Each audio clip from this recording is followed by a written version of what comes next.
be the tower. That's the first thing that was heard on stream today. I don't know if that's good. That's really not. We'll find out though. Okay, hello everybody, and welcome to session 57 of the Shattered Veil. This is likely the finale, just so everybody is prepared. We will jump into things, but like this was drawn, and I'm shocked because I wasn't there to witness it, but I believe it to be true. This card for this session was actually drawn, not just chosen because it's appropriate. If you wanted to jump into that real quick, Very. Yes, this session's card is Death, Upright, keywords, endings, change, transition, letting go. This is one of the most misunderstood cards in the deck. The Death card is one of the most positive cards in the entire deck when drawn upright. This signals that a major phase in your life is ending and a new one is going to start. You just need to close the door so a new one can open. It's really, really good. Okay. We're going to do things just a little bit differently. We do have our start of session questions that we're going to be answering, but I'm going to ask you guys to please go into your character journals, and you each have one, and in your character journal there's going to be a tab there that is 30 questions or something to that effect. The icebreaker questions? I believe that might be what they're called. It's just titled 30 questions.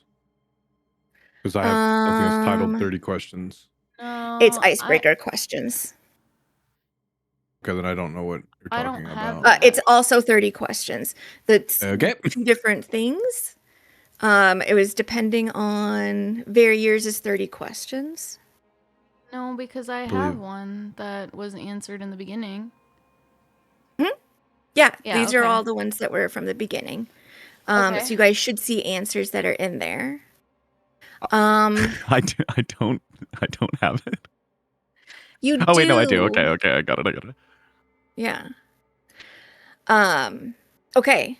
The very first question is this. On this is I believe, what are your character's core moral beliefs? And I would really like to know, at this point, we're going to read them out.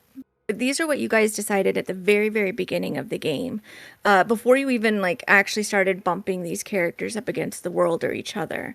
And I'm very curious if you agree with what you answered at the very beginning. Has it changed? Has it evolved? Or was that never actually correct once you actually started playing? So if anybody wants to jump in first. I think Dakin has always been, in a way, weirdly self-actualized. Mine, what I have written down is everyone deserves a hand when they're going through something hard. To help another is not always easy, but it will always come back around to you. And I don't think there's been a single time where Dakin's been like, you need help, go fuck yourself. I would agree with that. Who do you want to pick on? I'm picking on Mr. Carr. Yeah. Hilarious. So mine are funny because I think these are ones, at least the last two, are ones that he very much so has struggled with throughout the campaign. In some aspect or another, but ultimately they all have still held on. So it's just 4 words. It's respect, compassion, loyalty, and accountability. Accountability is very funny to me. I think that one's very funny. But I think that the idea that or the morals of a character who hasn't been put in the situation where, hey, you kind of have to save the world now. I think it's interesting how those two kind of coincide. Who do you want to pick on? I pick the Wolf Mart. What were you singing when we joined in? Werewolf Wings, our food truck. Yeah, that one. Yeah, there you go. Werewolf Wings. Wolf Mart. What the fuck? Wolf Mart. So for Alara, back at the beginning, and I think these all still ring true, and I think she held to these: loyalty, selflessness, hard work, compassion, and courage. Like, she's been loyal to her family, like, even to putting herself at a detriment. And the one thing maybe there was a little bit of struggle with would be courage. But as far as in the beginning, telling the family about her big secret. Mm-hmm. And a random guy. And some random guy. I could have killed you with a silver knife. You have no idea what I feel. This is very, very true. But then you would not be going with your core moral beliefs. Why? I'm helping her get rid of her lycanthropy. That's crazy. Alara, who do you want to pick on? My sister. For varies, I have family is greater than everything. Stealing is fine. Killing is bad, but inevitable if you need to defend yourself in this world. Yeah, I think it still fits. I would agree. I think it still fits. And Vosti, you're last to be picked on. So I'm curious, were we prompted with some words?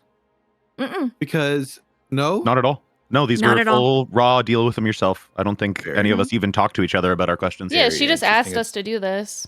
It's And almost specifically, like we're- don't talk to each other. Yeah, it's almost like we're all friends and somehow share brains at times, because mine were: he is accountable to his family and loved ones. He's compassionate towards them, generous with his time for anything they need, and willing to sacrifice his well-being for theirs. Yep. Which is like very mirrors almost all of you in some And you're- way or shape. You're certain it doesn't say Vosti's horny in there at the end. It does not say anything. Okay. Nah, he To wasn't be that horny. fair, we is a did tiefling. talk a lot about like what these characters would be in theory before we played the one shot. So I mean, we all had that like loose idea of like family Yeah. over everything. You know, No, like we had sure, we that had at the vibe. least. Yeah. Yeah. And those words are kind of coinciding with It- that vibe. So It is very funny that all of you are like family over everything, and Dakin is the like almost complete opposite, where he's like everything over family. yeah. Well, he's Well, like if- traumatized or whatever. Whatever. Or Yeah. whatever is wild. Gotta And that find- actually, my Vosti- question too does say he's traumatized or whatever. Vosti, Dot. because you were picked on last, can I have you scroll down to question 28, read it out, and then let Oh us God, know I your thought we were answer going and to if you go through still 30. agree. Thank you so much. Oh, no. And what? I'm sorry. Finish your thought. I interrupted. 28, read it out, give your what you wrote down, and then if you still agree with that. So my the question 28 is, what is your character's greatest achievement? And the answer, simply, he has successfully kept his family alive. I would say I check it, check mark. He wrote it in blood, therefore it was destined. Who do you want to pick on? Let's go backwards. Very. Woo, that's Okay. me. Question 28. Yes, I think that this answer is very funny compared to now. Very funny. It's very asshole. I did say that. Lady. She truly believes her greatest achievement is getting a job at the, well, I guess we ended up changing it to bookstore, but getting a job at the library as someone who frequented it since childhood. Well, I don't think that's her biggest achievement anymore. I would say she's No. grown. Definitely counterspelling a child witch is up there now. Yeah. Okay, who would you like to pick on? Oh God, who was Alara. before me last time? Yeah. Okay, Alara. This is so lame now, going back and reading this, that her greatest achievement was saving Cleo and retrieving the Tome of Mordanticus, because that earned her a promotion to rank 3 blood tracker within the Iron Veil Pact. It did. And that is definitely not her greatest achievement anymore. Well, that's good. That's good. Did you want to pick on Oh, where we is? Valerius? Sorry, I was having a fucking sneeze attack. I strung like 9 sneezes in a row. What was the question? Did you just What's snort your cocaine? answer to number I felt like 28? it. Oh god, let me pull back up. 28. Journal. Scroll down. Achievement.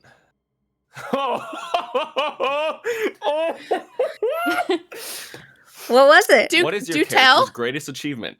Currently, it's completing the training to be a paladin Imperial Oops. with the Order. Oh. Awkward. Do you agree that's Ew. still his greatest achievement? Yikes. Oh, no, not at all. Okay. I don't know. Let's ask Saria. Interesting. Do you have any She's not additional real. She's thoughts not a on real that? person. Valerius throwing his mop to the ground. My main I goal is know- to blow up and act like I don't know nobody. I know. Well, I think I know what his greatest achievement is. Okay. I think Not kissing his Dakin. greatest achievement is realizing that he didn't need to be part of any order. He didn't need to be specifically assigned to anything in order to be useful, in order to be not just useful, but have purpose. He didn't need to, he didn't have to have this identity bestowed upon him or assigned to him for him to feel like he's actually making any sort of mark on the world. And I think that's a big step up from that. Yeah. I would Yeah. agree. And ending where we began, what was the answer to Dakin's question number 28?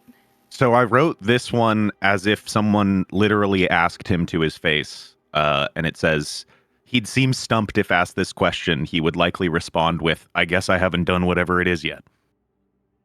Oh, what a cop out. What's your greatest achievement now, sucker?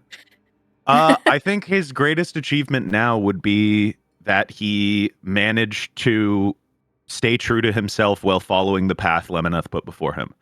That he was given I mean, not even an order, but like he was told that there was this path he had to follow to watch over all of you. And I see 4 Maldozos all safe and sound. No one's missing any eyes. No one's missing any limbs. Made it to the end of the day.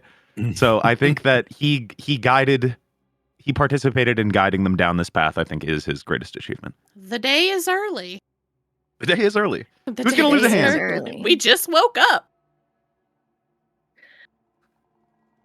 Well, let's go back to our normal start of the session questions for possibly the last time. We'll find out. What is something that stood out to you from last session? Anybody want to jump on that? Oh, go ahead. Discord. Dakin's god showed up and gave me a spell. And it was like, He did. it was really cool, but really creepy. He's a fun god, I would say.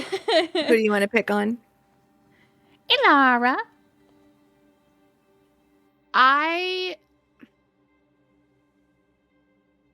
The way Tareth reacted to his betrayal.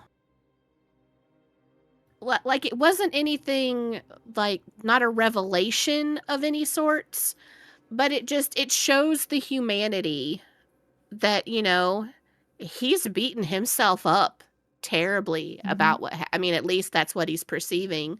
I could just be gullible in believing it, but I don't know, that just struck a chord with me. Mm-hmm. Who do you want to pick on? Dakin. I saw visions of multiple planes and my brain was locked in a vision for thousands of years. Mm-hmm. And it made me blind. And then Valerius healed me. He did. Who would you like to pick on? I pick on Boasty. I guess in that same answer, we learned that she's, I think we always knew that she's connected to this plane and in a sense Pandemonium, and I guess maybe the Feywild, although we didn't really go into super research detail on that. But we learned that there are essentially multiple universes and she's connected to all of them. And so I think a bigger deal became even bigger when deciding what we were going to do with her. Mm-hmm. You want to pick on Valerius? I guess so. If he's even paying attention. I'm here. Or not sneezing? I'm Yeah. here. Loser. What stood out to you? Man.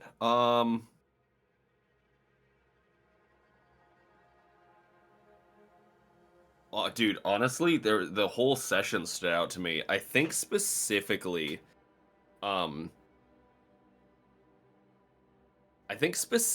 when we were, for some reason, I don't know why this stood out, but it was the, like, us sitting, talking in the dream with Daviana, like, having these kind of, like, looks of each other of, like, God, what the fuck are we gonna do here, guys? Like, I don't know, just, like, I thought it was very interesting that we come off the high of defeating Castor, but then now we're back in this, like, shitty rock and a hard place with kind of what's going on. I don't know. There's just, it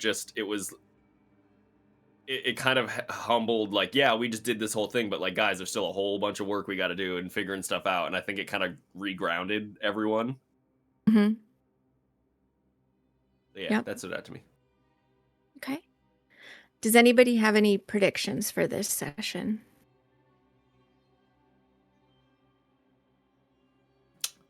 I have one. Mm-hmm. It's gonna be a really sad session. Oh. What Do if you I'm want to not pick sad? on? Well, then you have no soul. No, Oh. We already knew that. Who do you want to pick on? Vosti, the soulless one.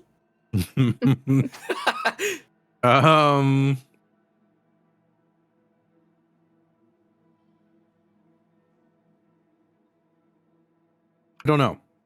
I don't know if I have a prediction. Okay. I mean, the easy ones, like, we're gonna live happily ever after, but or will we?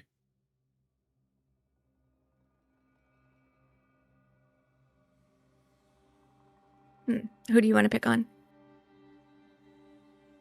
Alara. I predict that we're going to save Daviana and everything's going to be fine. Okay. Right? Who do you want to pick on? Mm-hmm. Right? Mm-hmm. I want to pick on my sister. I predict that we're going to close this book. This one, the one on the screen. Do y'all see it? What if the cover is like a Bible? That would be something that you would never have predicted. Tenta, do you have any predictions? I predict Fen Falloway will eat her fucking words. Oh, Yeah. Shit. holy shit. What moods are your characters in?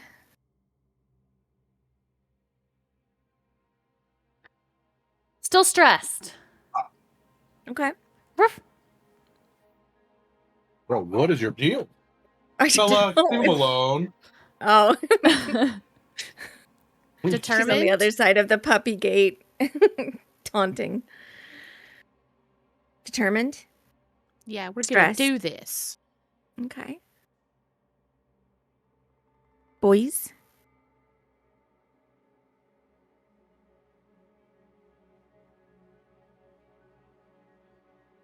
They have Any no moods? moods. They're moodless.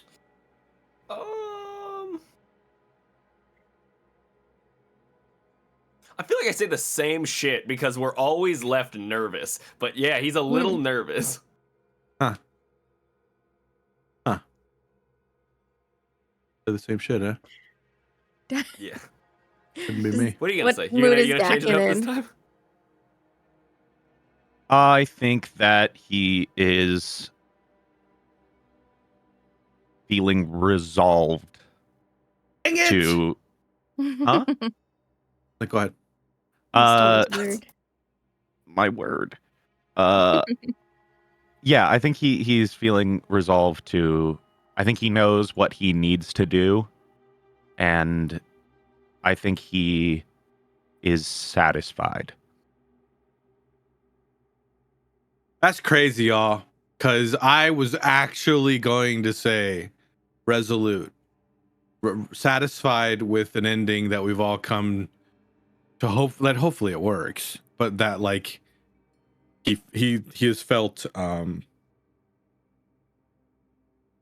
secure in knowing that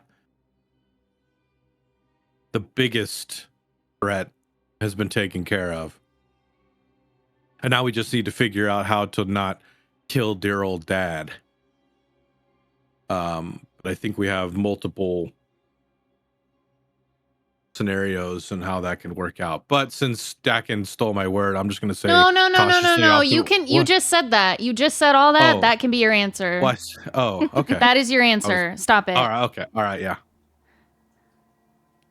Put him in a timeout in real life. Put him on the other side of the puppy gate. Shit his pants. Yeah. What? What? Why would you Did you say just that, say Tenso? shit That's my fucking weird. You That's a said weird that. thing to You say, said dude. that. Who Why would I said say that? That's You a guys need strange to- thing to You say. guys need to said take that? responsibility. Accountability is Valerius, is not me. Oh, Christ. I just can't tell if that was like a was a comment stim. on what he's doing, or if it was like a command, in which case am I was a supposed stim. to shit his pants? I think that the world may never know, and that's up for you in Oh. chat to decide. Okay. Come No, here, I motherfucker. don't like I'm gonna that. shit your You I think we pants. chat should and leave God to chat figure out out. of it because it's Yeah, Zach's in mostly there. Chat, what do Zach, you guys and think? we don't want Yeah. that. Chaotic. We don't want him making decisions. Ay, ay, ay. Let's all just stick to shitting. How about nobody shits their pants? Yeah, Ideally. Baby. Hey, you know what? I'm cautiously optimistic. I won't. Okay. Okay. I'm very Why is there very caution? certain. Why is Hey. there caution? Hey, you never know. I just ate some chocolate. Let's jump in.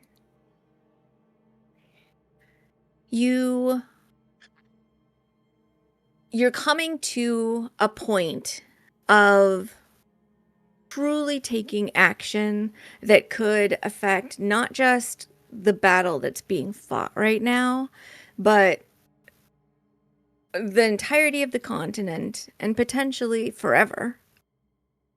Depending on, I mean, it could be the entire plane is affected by the decisions that you guys are about to make. You've been able to consult with Daviana. You have some understanding of how she got to be into this state that she's currently in.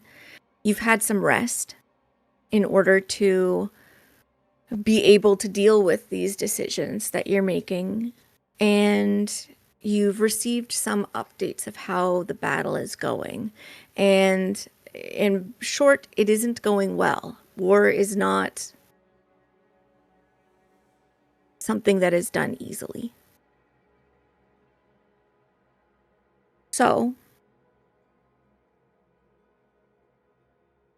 you know that you have a limited amount of time in order to make the decision and to carry it out.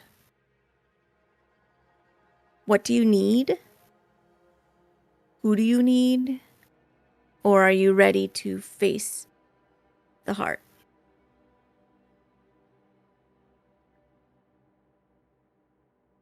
The only thing that I was going to do is talk to her in a dream beforehand, just to update her. Okay. don't know if anybody else has anything that they need to do or want to do. I think I'll move us over here then. Can we just quickly go over sort of what we pseudo decided amongst ourselves after the dream?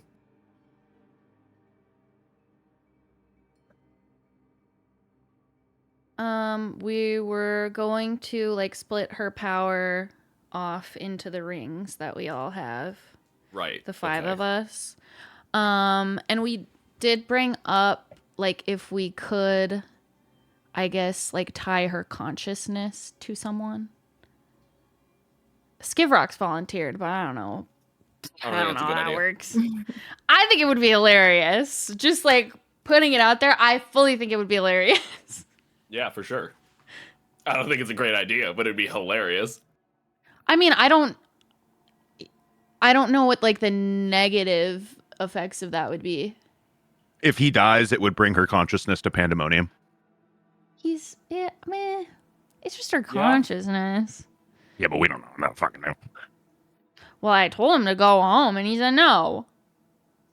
Or if he If dies, not- where does she go? Yeah. If not Skivrocks, who? I'm chill with it. Calbrian. Ugh. No. Stab Savosti. We all know that if someone had to, that Dakin would take it. I Very would too. So would Alara. Because she's about to go talk to her. And also because, like, she was like, I guess, like, that, yeah, I did come up with that idea. Okay. Is there anything else that you guys are trying to seek out? Is there any other actions you want to get out of the way to be indelicate? Beryl's corpse is still in one of the rooms, for example. Yeah, we should probably. How long bring does her that back. take? I need 1 hour. And how long do we have left? 4? 3 2. hours. 3. Oh, 2. Oh, now 2. Okay. Ignore that. Ignore what? If you saw it. Nothing? No. Nothing? Well, we have to make sure that people know that action is being taken so they don't make a decision. Mm-hmm. And I don't know if we have time right now for Beryl because I don't know how long it's going to take us to do what we're about to try to do. Mm-hmm. Yeah. Well, I mean, so we have 4 days until we can't bring her back. 3? What is it? It's just I can bring her back regardless. It just costs more money.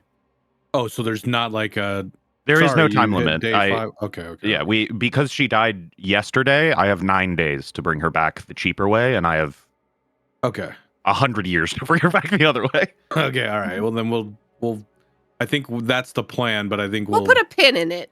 Yeah, and Put a pin in it for anything, we're 40, 50 telling years. people we have like the materials to bring her back, so go find somebody to bring her back, and here are our mats if we die when we are trying to do what we're about to do with Daviana. Okay. So if that's the case, it sounds like. Oh, was there something else? I was just gonna say I'm gonna assume we're not the only ones that can bring somebody back from death, but we are here. But yeah, we'll do that later. Okay. It sounds like then that the next step to be taken is for somebody to have a dream. Yes. Night. Night. Man, Are he just slept and you- she's sleeping again. I know.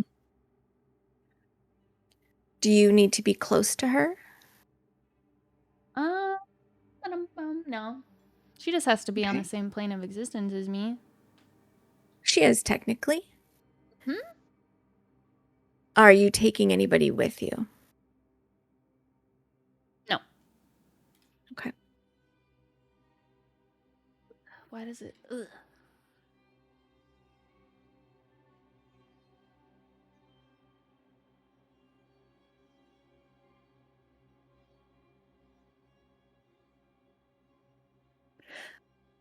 What does it look like when you cast this? As per usual, she's just going to take a seat somewhere. Like she's just going to sit in a chair, and the mix of shadows and stars are just going to like snake off of her, and they're kind of like traveling like on the ground towards where like we know Daviana is, because they're going to like go pull her into the dream. And that's really all it looks like. Okay. When you slide into this trance to reach across dreams to her, to the place where her mind is, you find her once again in this very desolate, primordial sort of place. It looks a little bit different, but you still recognize it as the same space that she's been occupying. It is this space that is full of possibility, but lifeless at the same time.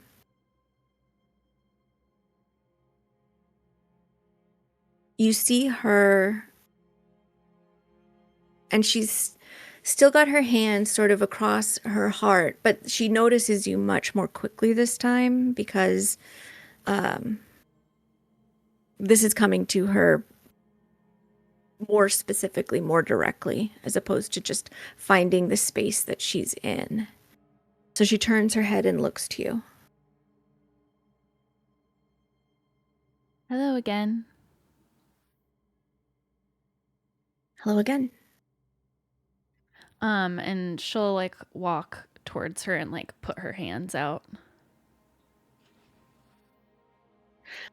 She will lower her hands away from where they're sort of just resting against her heart and take hold of your hands. You're all alone this time, I notice. Yes, I thought it would be more direct, maybe easier, quicker. Is everything okay? Yes, we don't have a lot of time before other people try to intervene. Oh, I see. Can I have you please give me a Constitution saving throw, Very? Yeah. I'm really great at these. Ugh. You just hit the target Oh. as the earth in this sort of liminal space trembles and threatens to like shove you out of the spell. But you hold on. Oh, could It's you been keep me doing steady that. here? I've been trying, but it's been doing that a lot more just lately. Oh, I think we're running out of time. Oh. Then we shouldn't waste any. Well, we need to try to maybe temporarily wake you up. If we can, I guess, try. Oh. Do you think that you can? I can try. That's really all we can do. Well, I'll try to wake up. We're going to try to split your power up and hold it in some rings.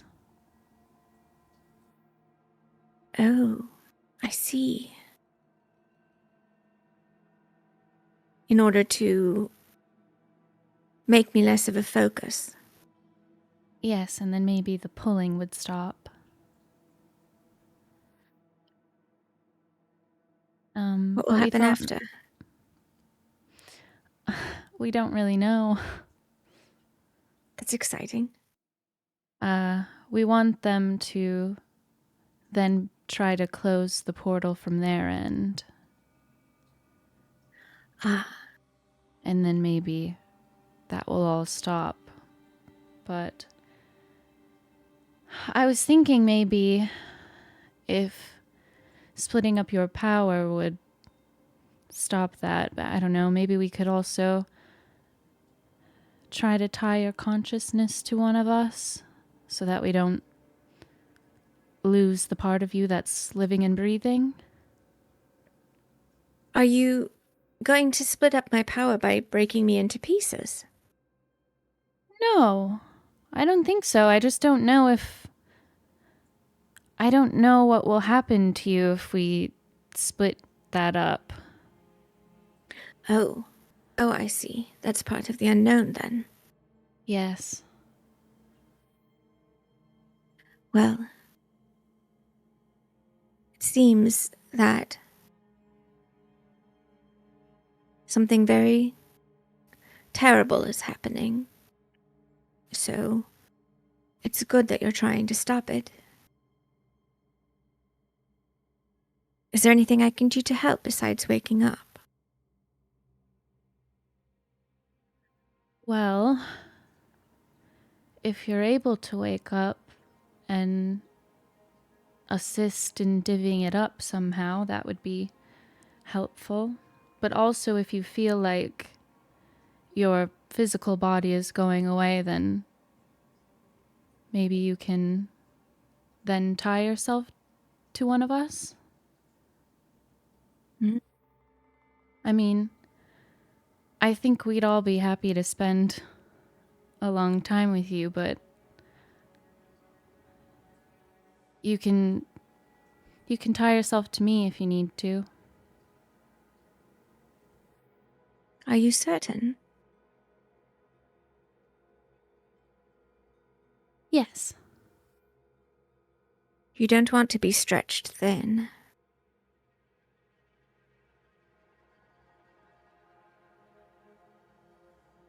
I think it'll be all right.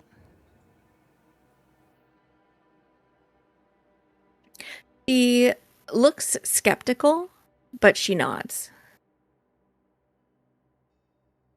But I'll also leave this as a decision that you can make. So it doesn't have to be me. Just know that I'm willing. And it should be somebody willing. I think... well, I don't think you should, but worst case scenario, Skivrox volunteered also. Though I don't know what would happen because he's not really from our plane, so that seems a little complicated.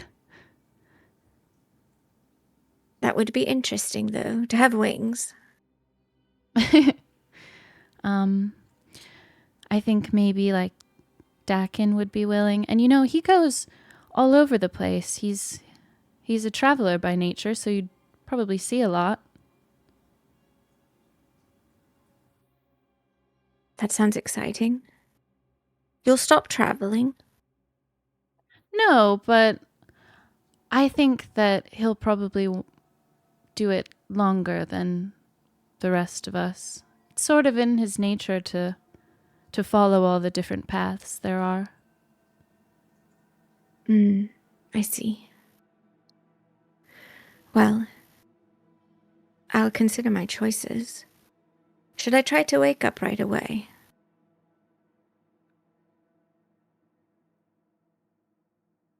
I don't know how long you'd be able to stay awake. I don't even know if I'll wake up. Well, then I suppose when I leave here, I should try to wake you up with me. All right. But I didn't really prepare for that. We're not in the room with you. Oh. Well then. I trust you'll figure out something. I'll be We'll waiting. try. And I'll try not to get distracted. Just try to will it. Yes. I'll want it more than anything. Good. I'm glad that there's things that you want. She nods. All right. Good luck. And if things go badly, if things go badly for me, but everything else goes well, then don't feel bad. I've had a very fun adventure, and it's been nice to be awake. And make sure the others know as well.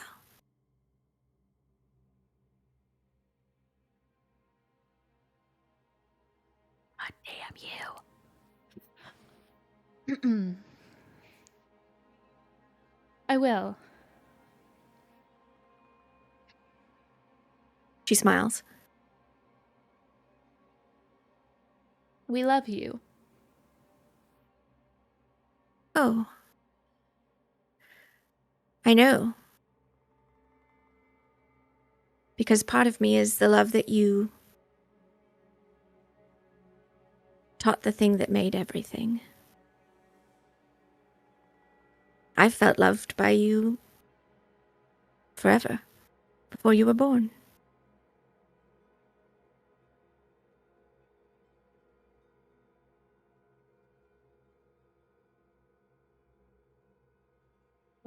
I think she just hugs her until she wakes up.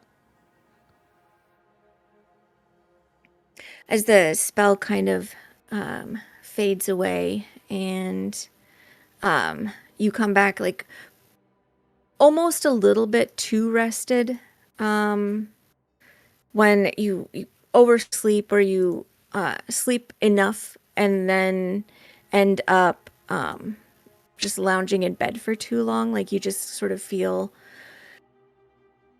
like there's too much rest that's happened. Whoops, a double click there. I overslept. So your body just kind of feels like fuzzy and numb. Like it's decided that it is still asleep, and even if you are not. But your mind is quite alert. And the rest of you see her sort of come out of this trance that she slipped into.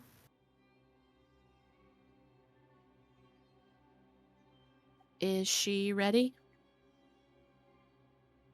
Ready as she can be, I'd say. I think we shouldn't take too long before her dream distracts her from trying to wake. All right, let's go.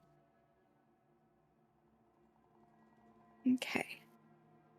You guys, once again, make your way out of the wing that you've been occupying. And I'm going to just continue to rely on this scene.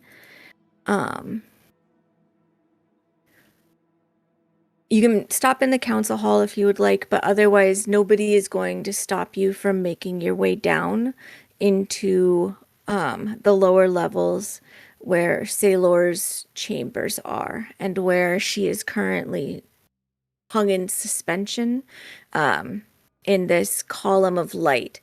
In the same way as before when you approached this space, it begins to feel much more quickly uncomfortable to exist here. You can breathe just fine, but it's almost like your body is telling you, don't breathe. And you can feel your heartbeat isn't rushing to quicken or slowing, but it feels like your body is saying, I'm very afraid that I'm going to stop.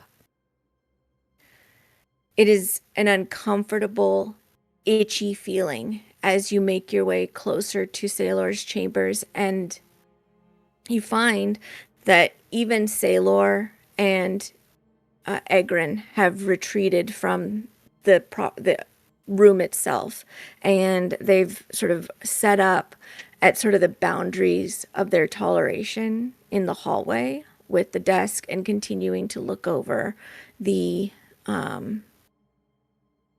books and scrolls that they've gathered together to help determine what can be done.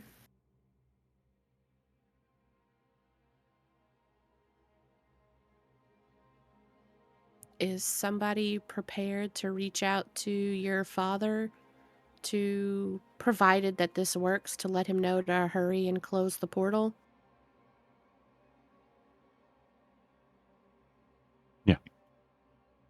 I'm ready. Yeah, I suppose I would tell him just to maybe be ready.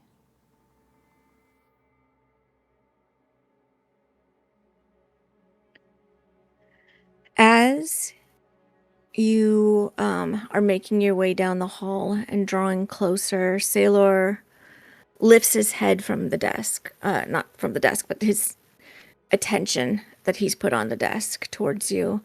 And he does not look like he's slept in days. And this isn't new, but his hair is much more like messy, like he's run his fingers through it. And he just looks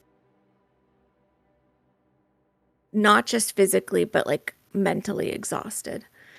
But still present. Have you come up with some plan? Are you here to take action? Yes. What do we need to do to help you?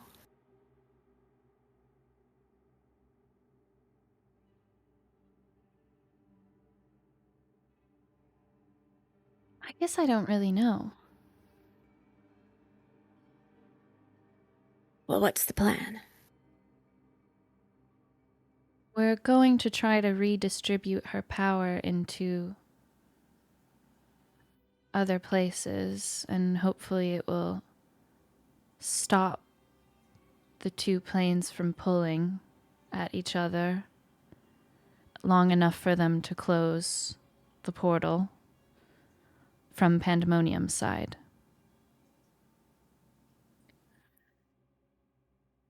He nods, and like clearly doesn't have a suggestion to add on to this. He just sort of like looks back at the table like something is going to suddenly like spring forward and say, here's what you do in order to help them. But he's just sort of staying there. Egrin, on the other hand, pipes up. What is it that you're going to... How are you going to take this action?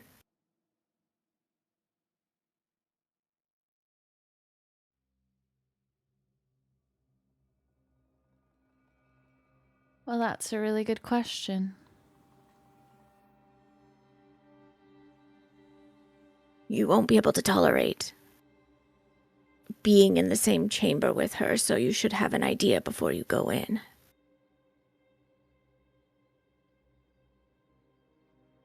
Sorry, it's just that I feel a little tired.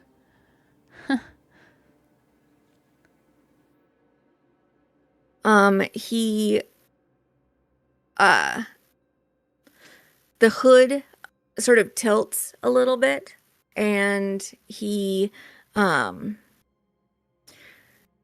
curls his other hand around his staff, and the strange sort of crystals that float near the head of it brighten a little bit, and he casts Catnap. Oh, someone knows it. He do. So you can take a short rest if you'd like to. Yes. I think this needs to be said to you, Egrin, and to you, Sailor. Is that what we're talking Sailor. to? Okay, Yeah. thank you. Confused with future people with similar names. You two have been researching ways to deal with this issue that we have, and Of course, we're attached to it personally. And if you others are aware of our involvement and not much past that, as far as very specifically what we wish to do, whether or not we can do it might be potentially up to you if you have any ideas. But what I'm trying to say is, this cannot leave this room. If people ask what was done, I think we need to simply come to a story that we all agree on and not get into specifics, because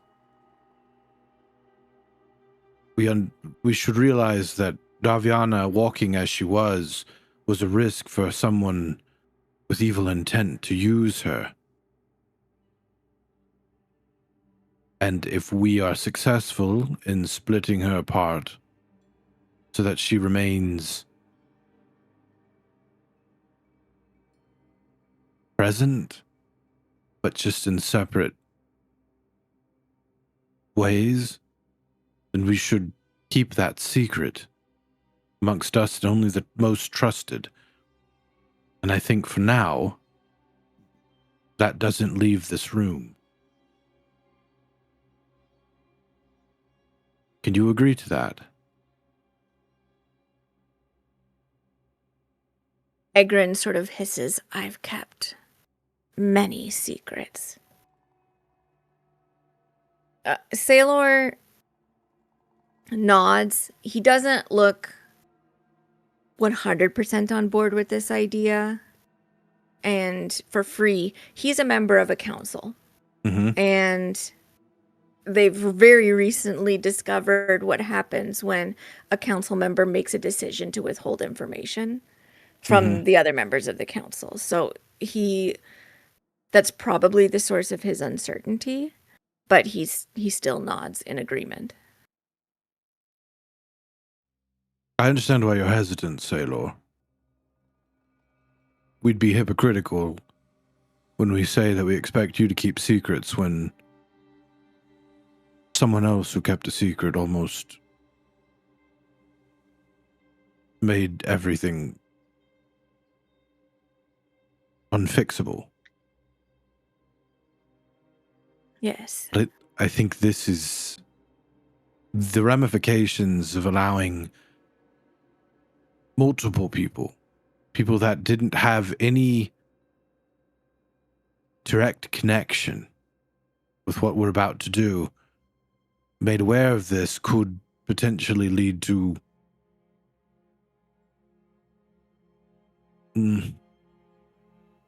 leaks of information, or it just, I feel like the less people know, the better kept secret, the safer we all will be.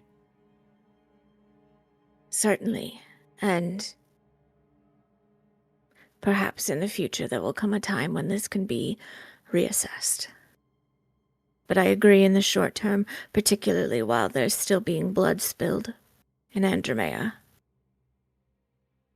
caution is the best route. Well said.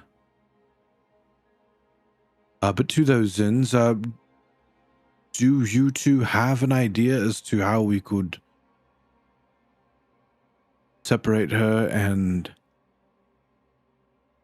sort of encapsulate her into these rings? And he'll just kind of motion over to everyone if they want to show the ring that Very gave out. Well, she and I discussed some of her abilities, including her ability to declare something is simply true. And it becomes an immutable thing that cannot be altered. I think the division of her power into 5 rings would be something that could be accomplished by such a thing. I don't know if perhaps like a wish spell could accomplish the same thing.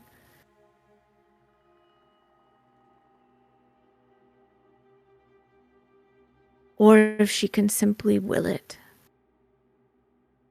As I know she's given boon before. But she always seemed diminished and sickened by splitting out her powers in that way. So I don't know how easily she could continue to peel off her petals, so to speak.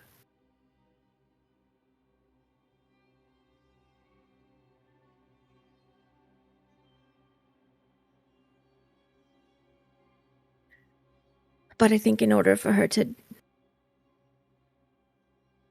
make such a choice, if she chooses to use that power, she will need to be conscious, I would imagine. It isn't something that we can enact on her behalf. I did tell her that she needs to try to wake up. His eyebrows go up, but he, at this point, doesn't really ask questions. When you guys say that you've done something pretty crazy, is there any way that you know that you will welcome her? I mean, I can try to send her messages to coax her to wake up.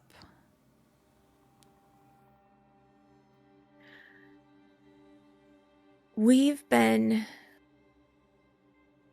coming up with some possibilities for what we could do if you weren't able to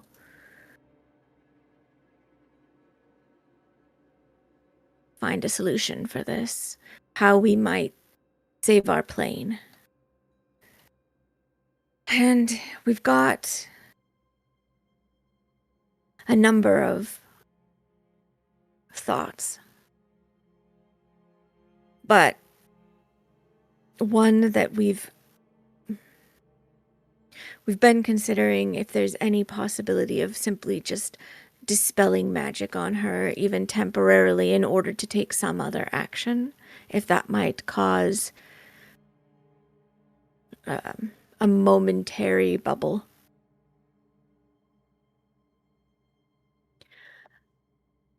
So we could try that. And Egrin speaks again. If this doesn't work, then what we will have to do is try and sever her connection to us. And if we run out of time, we're going to try and buy more by banishing her.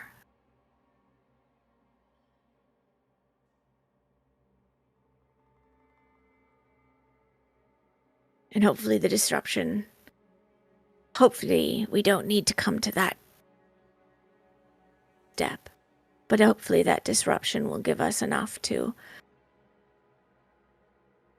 see that she's temporarily disabled of the connection, and upon her return, destroy her before it can be reforged.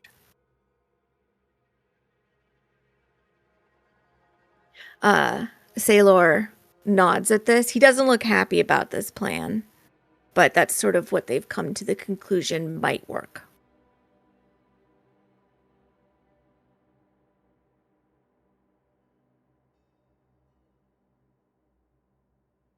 All right, well, what's our first step? You'll need to wake her.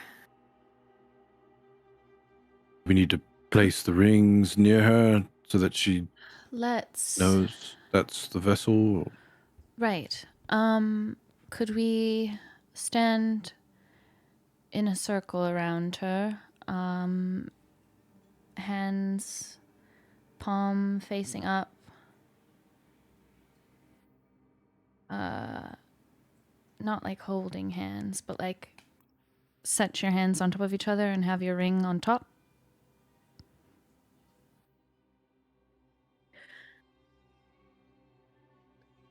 In order to take these actions, you'll have to proceed like actually into the chamber. Remember that you're sort of stopped off in the hallway leading to it.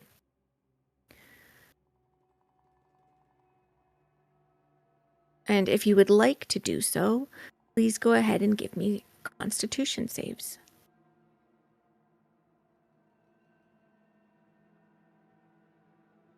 Is this everybody you said? Everybody that's proceeding into the chamber where she is. Everyone that's immediately around me has a +5. And that would be all of you. And we have emboldening bond on as well. So I'll give you, I think, Ooh, 1d4. that nat 20. Ooh. Yeah. Figured I'd end on a natty. 27, 22, 36, 26, 28. Okay.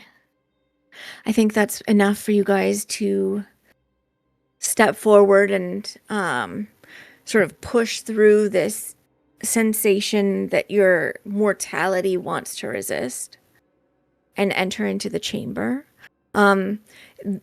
It is quiet in this space.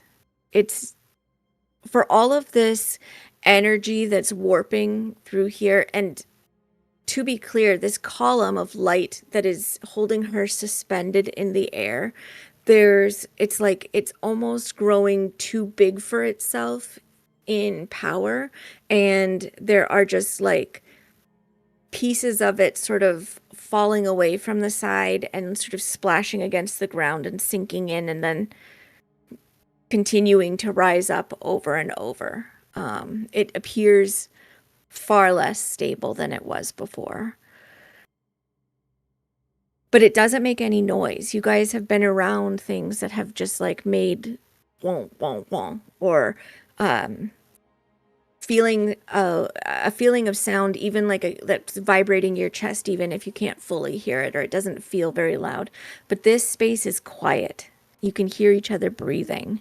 If you're nervous, you can hear your own heartbeat in your ears. It's just a space that's being consumed by far, far too much magic. But as such, you can speak to each other.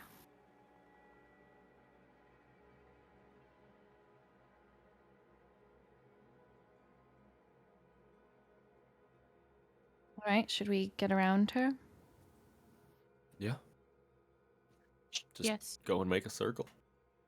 Yes. Okay. Just watching a circle. I'm gonna summon a mage hand. Mm-hmm. And I don't know what will happen if it gets too close, so good luck, everyone. And then I'm going to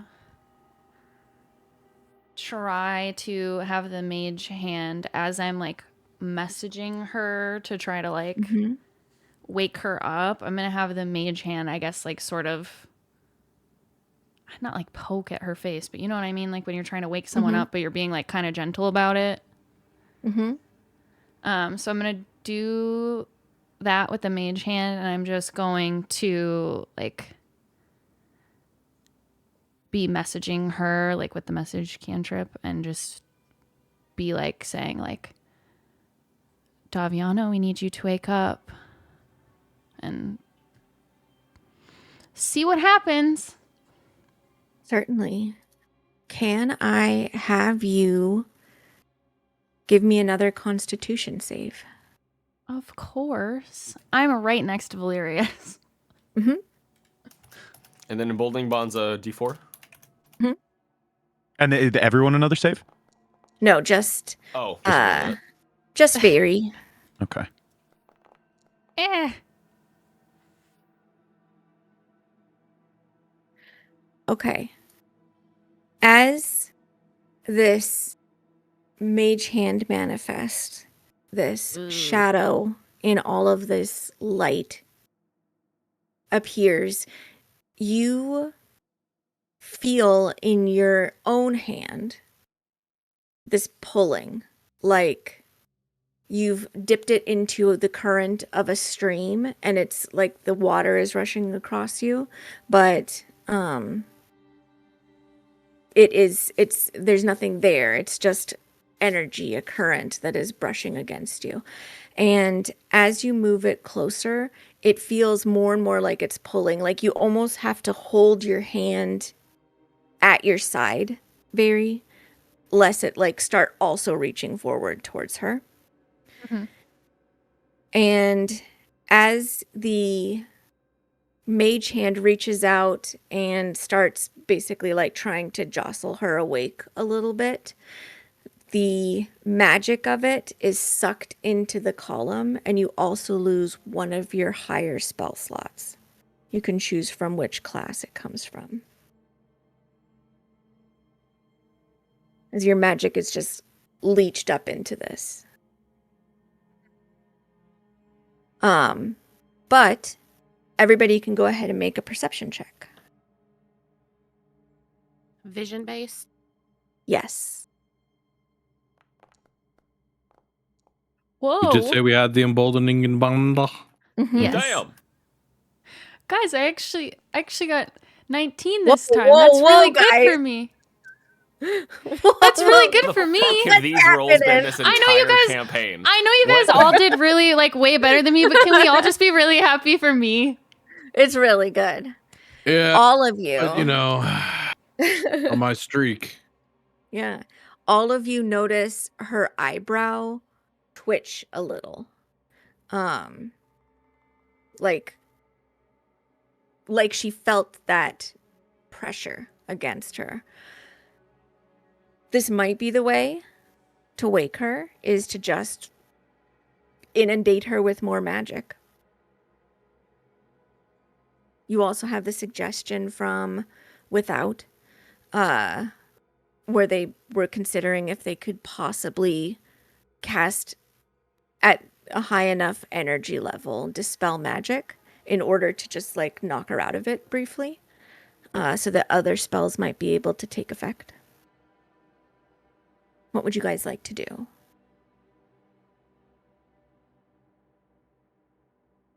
What up, guys? I can give it a dispel. Okay. I will dispel magic at 8th level. Cool. All right. Oh, that's all. Well, that's all. Yeah, guys, I'm Go pretty ahead and- powerful. Go ahead and give me a roll. Just in case, by the way, I'm going Mhm. to bolster myself. Okay. I touch You're myself. gonna what? Yeah. What? Yeah, I do it. It's Sunday. Just my spellcasting ability? Yep. Okay. Exactly right.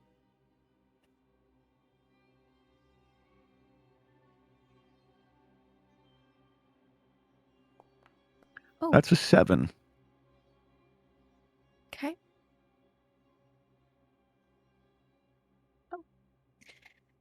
As you cast this dispel magic on her, you know immediately, Dakin, that it did not go the way that you want it to, and that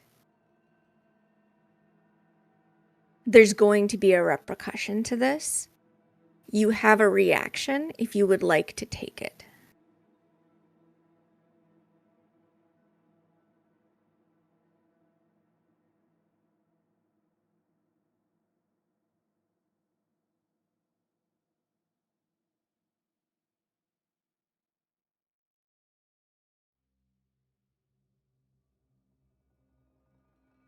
He's really thinking it over. I am. I don't. What reaction do I have, or just that like I could It if I doesn't have have something? to be like, for example, the triplets have their hellish rebuke as a reaction. It doesn't have to be like that. It is, you have an opportunity to react before you know things are going to get bad. Oh. Okay. I will use. You know what? Why don't I'll circle of power to give us some level of defense. Okay.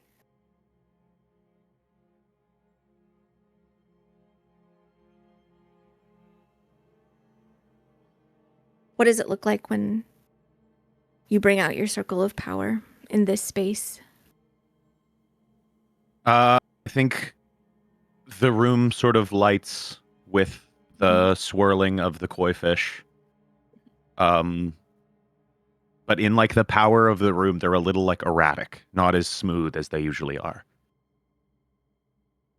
Okay.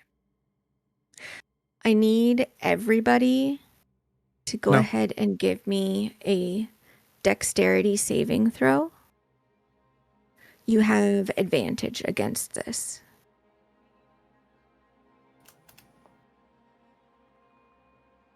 Does my thing work on saves? Should. Dakin saves.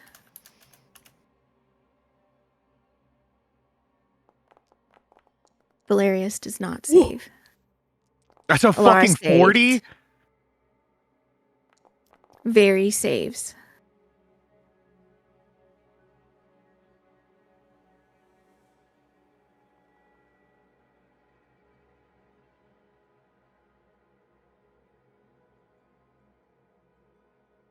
Vosti saves. Valerius.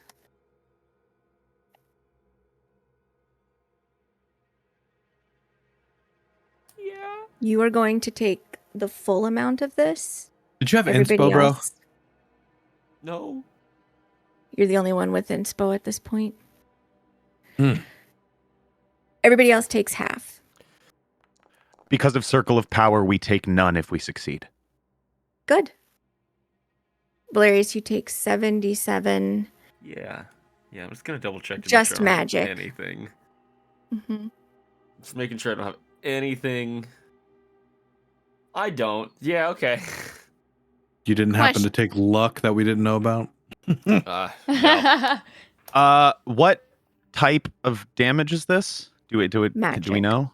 It's just magic. There's no associated typing to resist or anything. Mhm. Okay. Yep. What is your max HP out of curiosity? My max? Mm-hmm. 180. He's fine. As this spell goes off, and it does go off, it just doesn't do what was initially hoped for, which was just a blip, a moment of reprieve for Daviana in order for her to wake up the way that she has been told she needs to do. When this dispel magic cuts against this column of light that is just sapping energy into this space around you, it sort of causes everything to constrict into this fine point that is like a spear jutting through her chest. And now it's loud. You can hear it roaring in your ears, and it's deafening. And then there is a boom outwards that just like is like a shockwave that goes for distances you are uncertain of, but it absolutely flashes into you. For most of you, the koi fish are able to intercede and take up much of the damage that's being pressed outwards as just magical energy, enough to sort of start, pulling the pieces and fragments that make up the core of you apart, come rushing towards you. Valerius, you are not quite so lucky in that. And you feel like it just feels like your skin and beneath it your bones are just being abraded by this energy, like somebody's just taking like a grater and dragging it across your soul. Oh.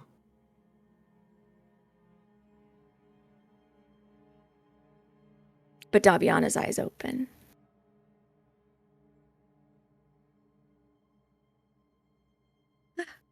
I'm awake.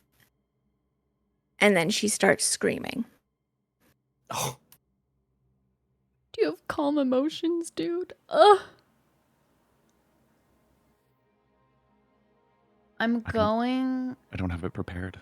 Yeah, I'm going to just, like, I'll keep messaging her, and I'm just sort of trying to give her, like, an instruction of being like, we need you to make it so that your magic is split into these rings that we have.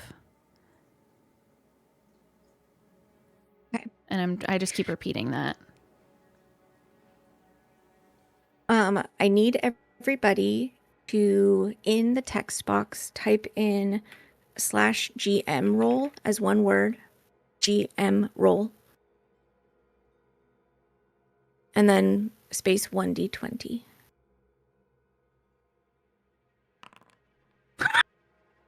/GM roll, all one word. Yes.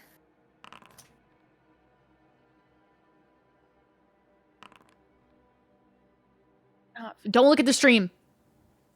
Also. Okay.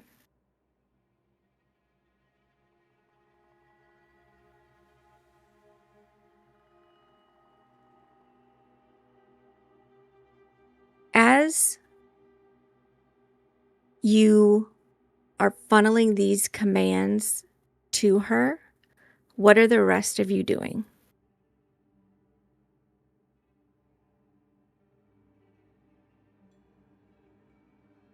Alara's standing there holding out her ring, just waiting. Like, I mean, she has bare minimum magic capability. She doesn't. I mean, there's nothing she can do to help magically. Mm-hmm. Daviana's just screaming. Yeah, she's just standing there holding out her ring, kind of looking panicked around the room. I think Dakin is using a little bit of lower level magic to heal her to try and ease a bit of the pain she's dealing with. Okay. Valerius Fosti?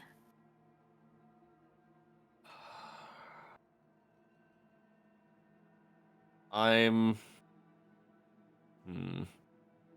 kind of doing similar to what Dakin's doing. Like every 30 seconds, I'm pushing like 3 or 4 points of lay on hands into her at a time, just like in small pulses. Mm-hmm.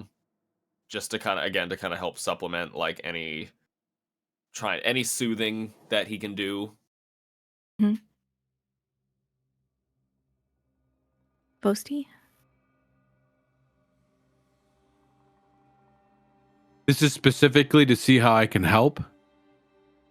I'm asking what you're doing. You know, that very, from all appearances, looks like she's attempting to communicate with Daviana. Daviana's screaming. You know what your brother and sister and Dakin are doing. What is Vosti doing in this moment?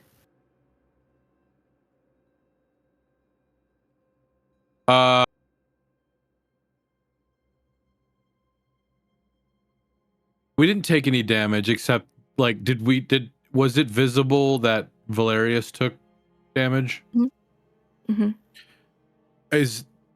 But because we didn't take damage, that doesn't necessarily mean that we're just like standing there like we're in a park with a calm day. Like shit is chaotic all around us, right? Yes. It doesn't feel like what we're wanting to have happen is happening in this very moment. She's awake. Right, but And but it doesn't look like, I mean, Screaming. it certainly wasn't easy. She is in pain. Dakin and Valerius are attempting to keep that pain from being so overwhelming that something really, really terrible happens. Alara looks panicked, and just ready to receive what comes out of this, but like she hasn't decided what she's going to do other than just be ready. And Very looks like she's concentrating hard on something. I don't know. Indecision is okay too. Yeah. Yeah, that's why Alara's just panicking. Probably With- rage, but it's stupid. Just do what your character he would do. It rages- doesn't matter if you think it's stupid. I don't know. Maybe there's something in the back of my mind that I'm thinking like maybe there's a way if I'm raging I can maybe there's just some random moment that I can try and control the chaos that wild magic is, or that I am as what we are.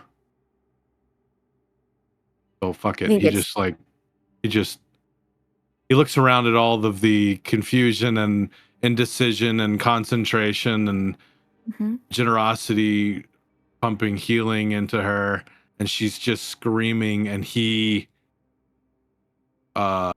becomes the most empathetic and takes all of that emotion into himself and screams with her as he rages. Go ahead and do your wild magic. What if this is bad? Don't know what it What could if this be, is but great. did it No, automatically it's do it not. like before? Where is it? I can't see it. Oh, it's late for me. 2. This is Ah. funny.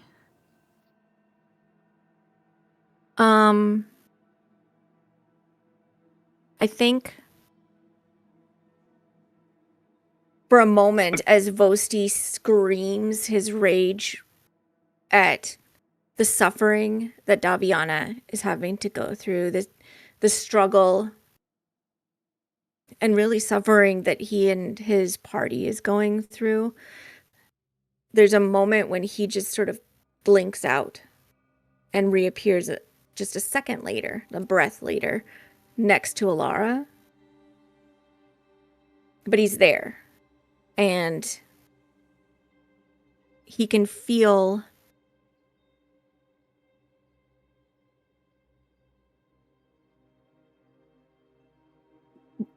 in sort of this peak of empathy that he's experiencing with Daviana. And because of this particular surge, he can feel what it is to know that you belong someplace and feel detached from it. Because this ability to blink in and out, to move in a way that is not normal for him, is just so easily at his fingers.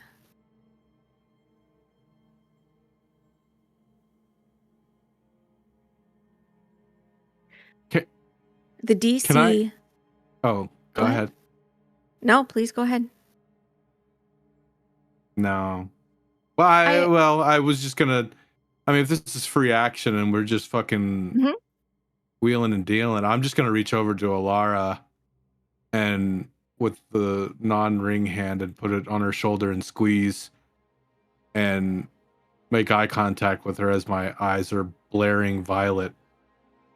And smile, and then I'll also cast bolstering magic on her, which essentially just gives you a D3 to any ability that you're gonna do for 10 minutes, any attack or ability check.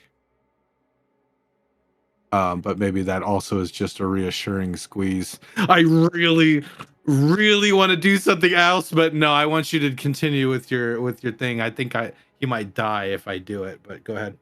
And I also like, as I'm messaging her, I'm also sort of like offering her like the like soul cage ability that I was given Mm-hmm.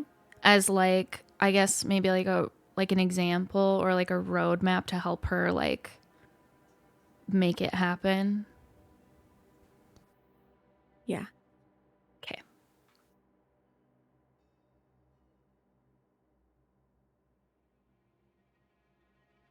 The DC for the ability for Daviana to make it through everything that she's experiencing in this moment in order to make use of her ability was 10. Since you guys are the heroes that pulled this together, you each rolled, and the majority of you needed to hit at least 10 or higher in order for her to be successful and be able to make her final choice.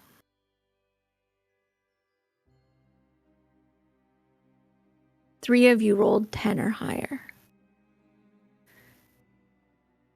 So, surrounding her, offering the comfort that you can, the knowledge that you can, the strength that you can, the presence that you can. She focuses her thoughts on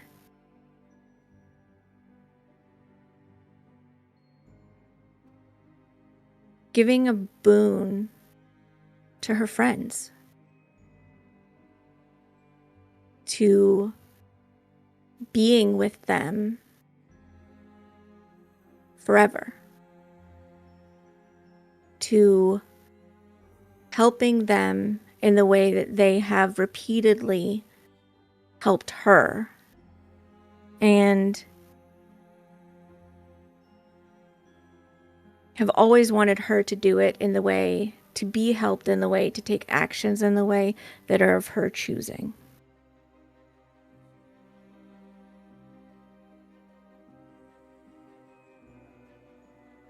From this column of light, from her, this bright, bright, white and soft gold light begins to emanate outwards. And it's brighter than this column that's shooting through her. It's hard to look at. And in your hands that are holding the rings, you can feel heat burning, throbbing there, and you can't let go of it. I need you guys to make another Constitution saving throw. Can we add all the shit to it now? You may.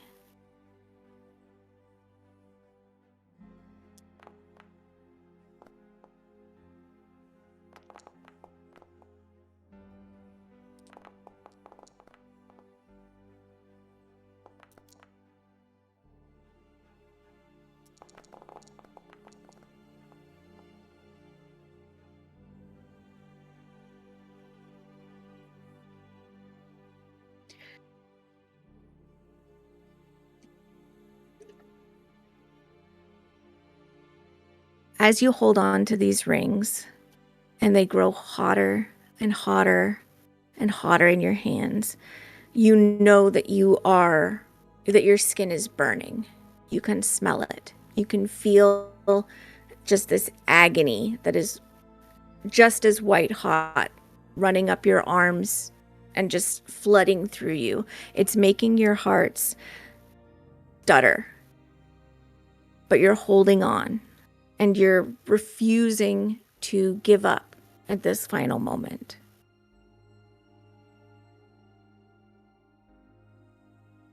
And as you do,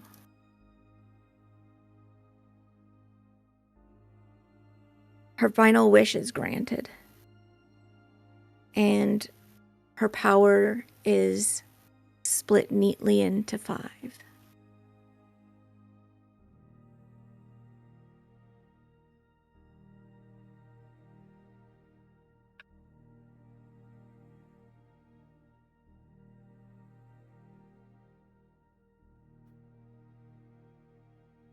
In this space, you realize that you're in the middle of a second that is getting drawn out, and you can breathe.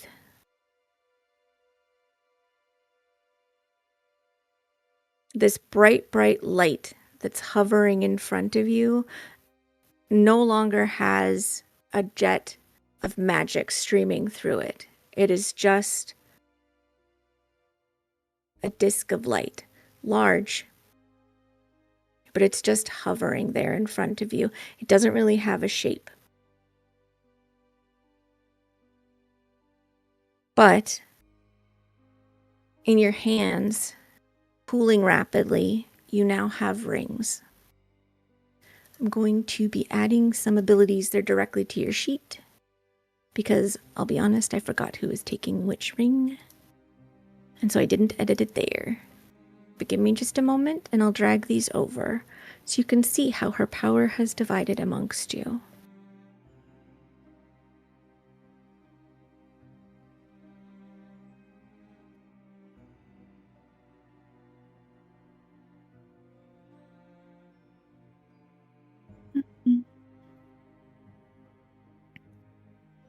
Let me make sure that I'm on the right tab.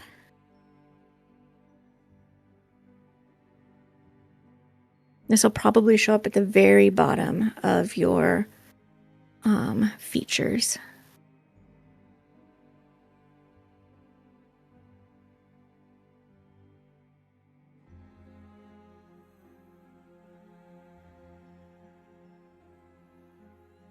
Posty has his, Alora has his. That's okay. Did I read?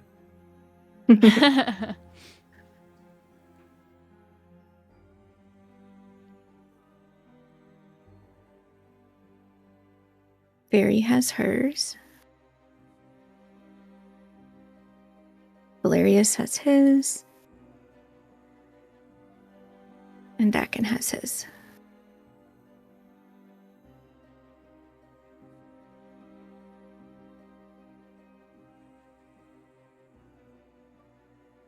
I will go ahead and give you guys a chance to read those over, and if you want to announce, you can.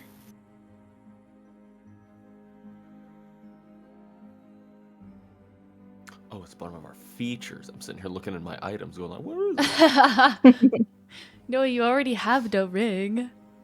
I got the ring. The ring. Give me a second.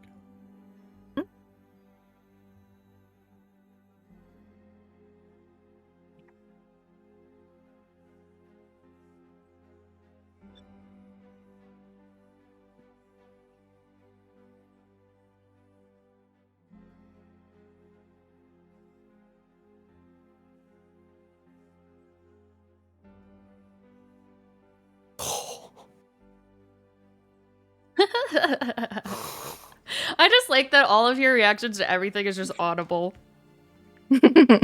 I'm sorry, I'm a very expressive person. No, it's awesome. I'm always experiencing the moment with you. Listen, you gotta experience the shit with me, sister. Holy shit. Sister. What power did you receive, Valerius, since you've reacted? I can read the whole thing? You can if you'd like to. The Heart of Living Verdict. Living Verdict. Paladin can, as an action, once per long rest, gaze into the creature's soul. Against that creature, the Paladin gains advantage on all attack rolls and saving throws for 1 minute. They also learn the creature's true alignment, its strongest motivation, and whether it is capable of redemption right now. The second stat on it is the Weight of Mercy. there's always a cost to judgment. There's always a cost to judgment now. When the paladin reduces a creature to 0 hit points, they must choose to spare. The creature stabilizes. The paladin gains temporary HP equal to half of the creature's maximum, up to a cap of the paladin's maximum, or condemn. The creature dies, and the paladin takes his choice of radiant or necrotic damage equal to his amount of a paladin, each equal to the amount that the paladin rolled during his turn, including to other creatures. So Daviana no longer bears the burden of deciding who deserves to be saved, because that was in her power, but Valerius does. It will be interesting to see how the world starts reacting to his judgments. Wow. Oof. Next. I'll go. Okay. I have Heart's Echo of Radiance and Shadow. Aspect Shift. As a bonus action, proficiency bonus times prolonged rest, the Sorlock can choose one form for 1 minute. Radiant Aspect. All spell damage becomes radiant, and once per turn, add Charisma modifier times 2 to damage. Allies within 10 feet gain advantage of fear or charm saves. Shadow Aspect. The Sorlock gains invisibility until she attacks. If she is not attacked in return, she retains invisibility at the start of the round. Once per turn, she deals additional psychic damage equal to her Charisma modifier times 2, and the target must succeed a Charisma saving throw versus fear condition. If reduced to 0 HP while an aspect is active, a backlash occurs. DM's discretion. Daviana no longer has to contain her contradiction, but Veiri does. And the line between power and identity thins.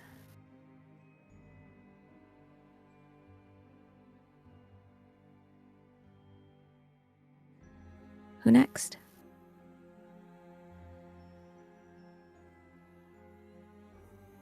The Heartbound Warden. Haze Mark. As a bonus action, mark a creature or a location. Against creatures, the Blood Ranger gains bonus damage equal to her proficiency bonus, ignores illusions, and can track across planes. Against locations, the Blood Ranger can detect breaches, portals, or fate anomalies. Fate Snare, once a week. Once a week, the Ranger can declare, "This cannot escape" against a single target. For 1 minute, all teleportation, plane shift, or invisibility fails. This cannot be avoided.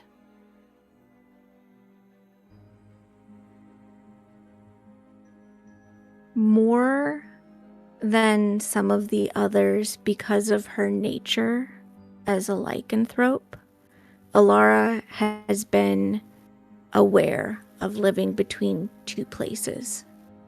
And to a certain extent, with her extended bond to the Autumn Court, this has been underlined.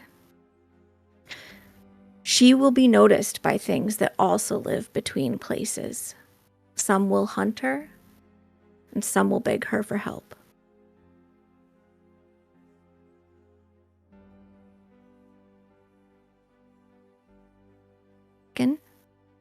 Vosti. Mine is Heart of Overwhelming Presence. While raging, the ground fractures and roots or spectral lights and shadows erupt from the ground.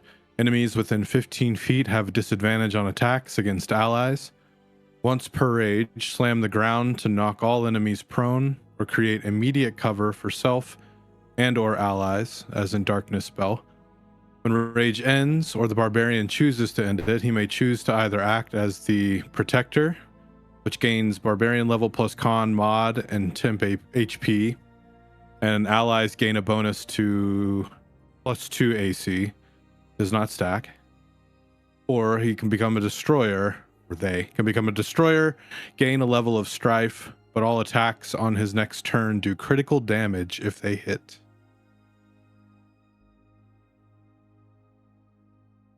Bosti is now going to become Daviana's battle state, which was never unleashed. And because it was never unleashed, it's angry. And it's not just angry, but it's Bosti angry. So it's a natural disaster with opinions. But it's cautiously optimistic. Feel judged there. Dakin?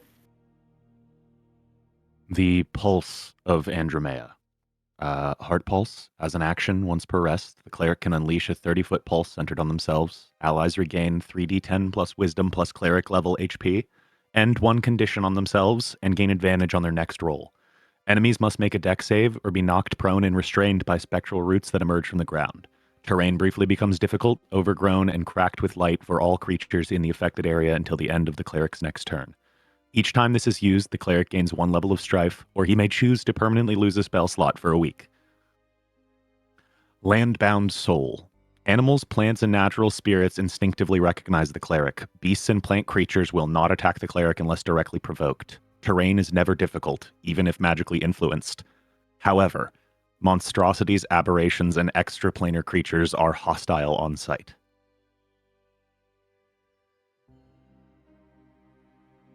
In the same way that Daviana has been tied inextricably to Andromea, so now is Dakin.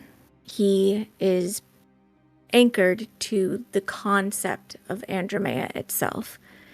And if the land suffers, he will feel it too.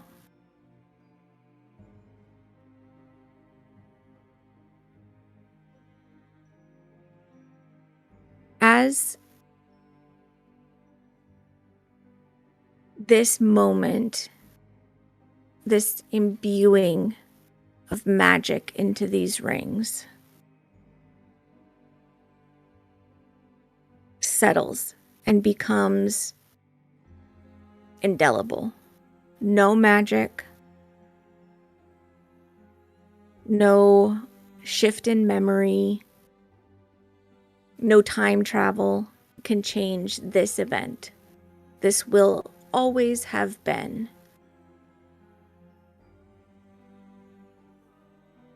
The light fades and Daviana is curled up on the floor in the middle of this circle. The marks on her skin seem a little bit more faded, a little bit duller.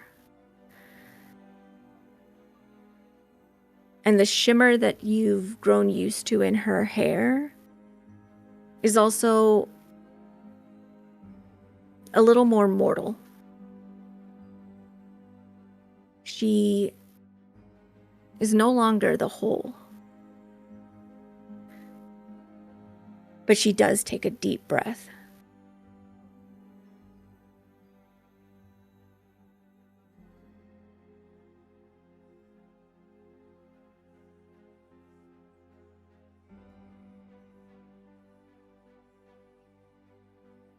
Daviana?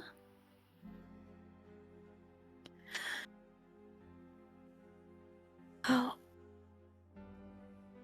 Yes. And she sort of lifts a hand to kind of shield her eyes.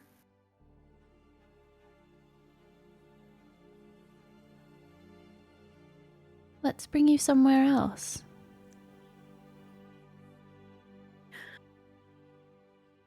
All right. I reach my hands out for her. I go to help her. Yeah, help in any way I can as well. She... I send to Abacon. Close it. You just get the response, no shit, in back, and it seems like he's in the middle of making an effort, but he doesn't say it's not closing or anything. It's just No shit, Yeah, Sherlock. duh. He hits you with a duh. You don't fucking say. You think He it's my responds first time like, having okay, a portal Captain open? Obvious. This ain't my first rodeo, asshole. He needs a cowboy hat now. Daviana comes to her feet and is not as tall as she was before. She's closer to the size when she would sort of just shrink, be a little bit less noticeable. And those of you with, well, all of you to a certain extent, but those of you with like a stronger sense of magic don't really feel anything from her. She just feels normal.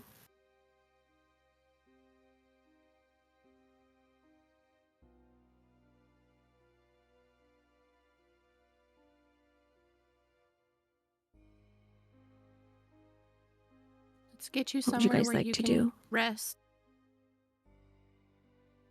I think we're sort of like slowly all like walking her out of the room, and like I imagine like she's got one arm around Alara, one arm around Veri, and then everyone else is kind of like doing what they can to try to support. Mm-hmm. She's still really tall. Not as tall as she was before. She's probably the same height as Vosti at this point. Just a second to turn off a light. Yeah, probably a little shorter, to be honest. She's probably wearing heels. So Why is Vosti's like, Canonically sandals. yeah, well, heeled sandals. So you know. Vosti's like, she's not even that tall, so. Haven't Haven't you seen me? He's like, technically taller. he's like really like puffing his chest out, like trying to stretch out his torso to look a little taller. It's all about separating the rib cage from the hips. As you guys lead her out into the hall, Sailor immediately comes forward to like perhaps offer his help, but more just be closer. Like he's inspecting her from a distance and trying to make sure that she's not like fading away into death or anything like that. So he's bustling along with you. You don't see Egrin.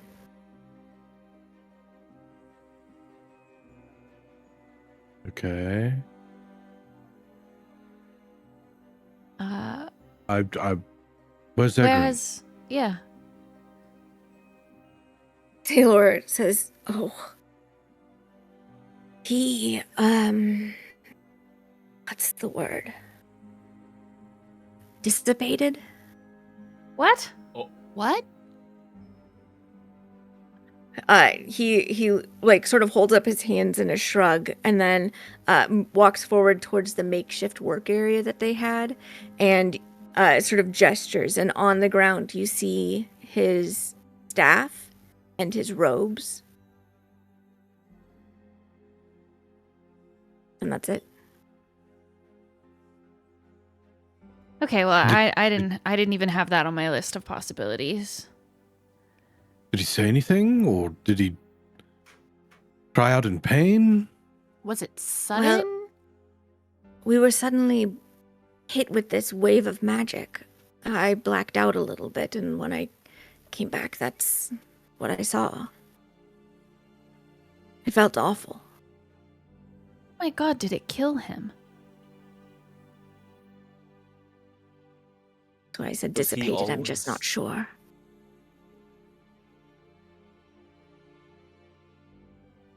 What'd you say, Okay. Valerius? I just talking to myself. Well, okay, Back maybe in. we should preserve his things.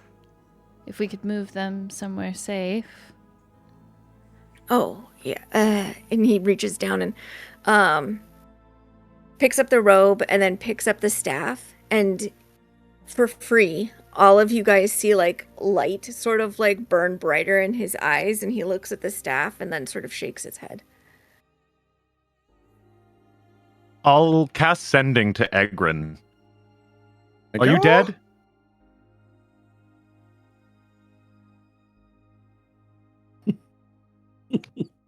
The spell is No reaching shit. out. Sorry, the spell's what? It's reaching out.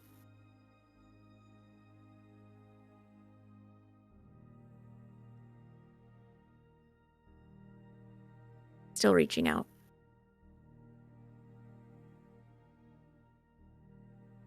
We're just in a 4G area, guys. Give it a second. And it's still reaching out. There's a target somewhere, but it's very far away. Oh, He isn't dead. He's been sent somewhere or returned to where he came from, or well, I suppose we don't really know a lot about what he is.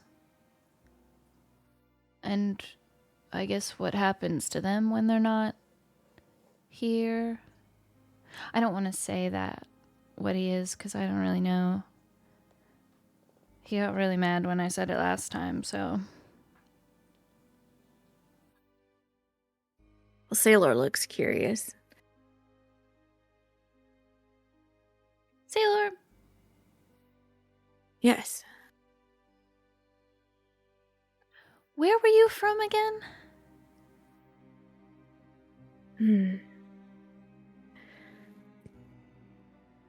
I don't really remember, to be honest. Okay, we'll have to keep working on that.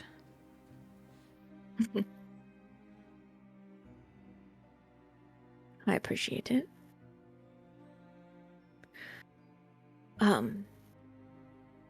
Daviana, are you all right? She very slowly, picks up her head. It's just been sort of hanging forward with just her exhaustion. I feel so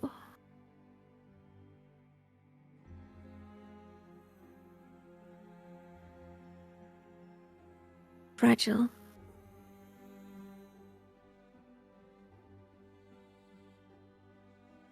But it's exciting, isn't it? That it worked.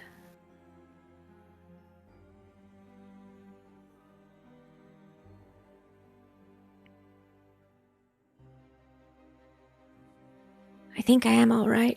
Just very tired.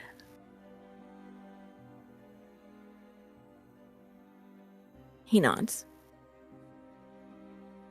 Yes, we'll have to get her somewhere for her to rest.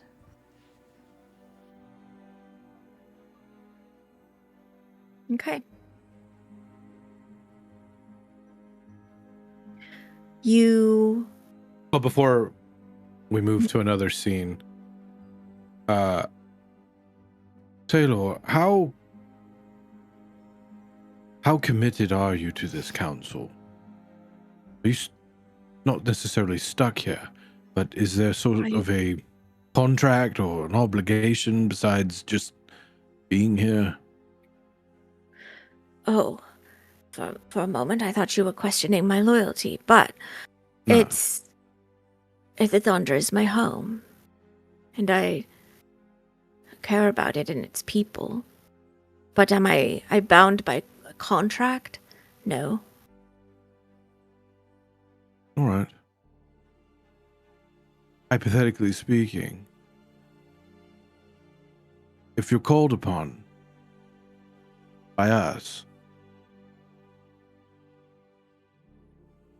and offered an opportunity, would you be open to listening to it?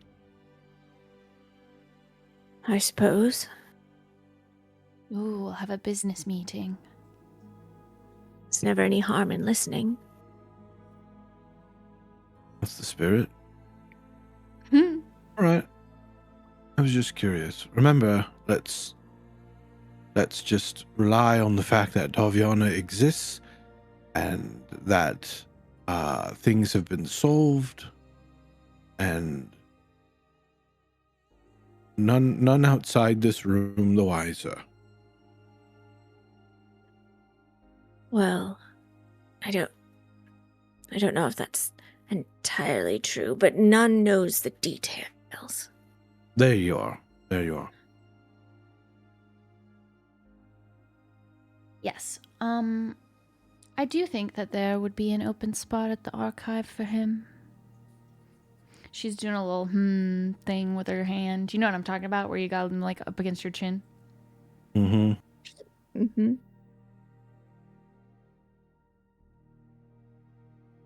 Okay.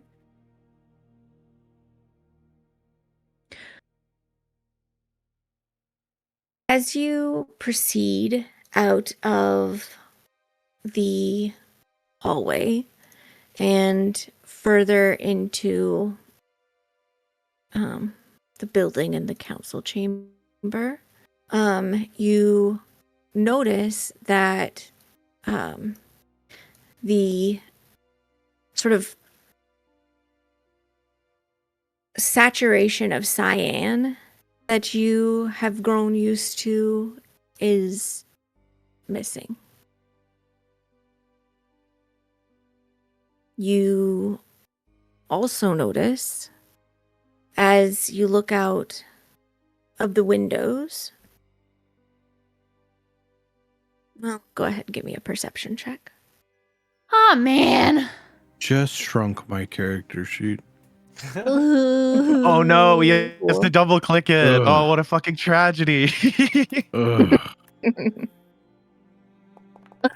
Ugh. Yeah, we can fucking see forever. Can someone lend me their fucking eyeballs? I'm so... Ugh. Hey, And hey, me Champ. Alara Hi, takes off her balls. glasses and hands them over to Fairy. Next campaign, Champ, you got it. Man, maybe. Valerius. I rolled mine. Did I not? Yeah, he got a 30. Yeah, I got a you got enough fucking- Oh, time. it's way 20. at the top. I Yeah. got mixed up with Yeah, big, the big number, green icon on Tenta's post. big dice. You guys have rolled so many 20s today. It's crazy. I can see Out it the really window. far if that helps. Yeah. You're just distracted. And once the others look and notice, you also easily look and notice. You just don't notice first that beyond the city that you can see through the windows and up the mountains, you no longer see the haze again. It's absent. But I will have those of you who are interested in it. I know none of you are proficient, but I'll have all of you, if you'd like to roll Arcana. What'd you say? Sorry. Arcana. If you'd like to roll it, you can. Did you say if you are proficient? I know none of you are. Oh, So okay. if you would just like to, you can. Yeah?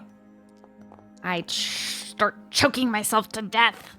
You don't have to do that. I don't think you need to do that.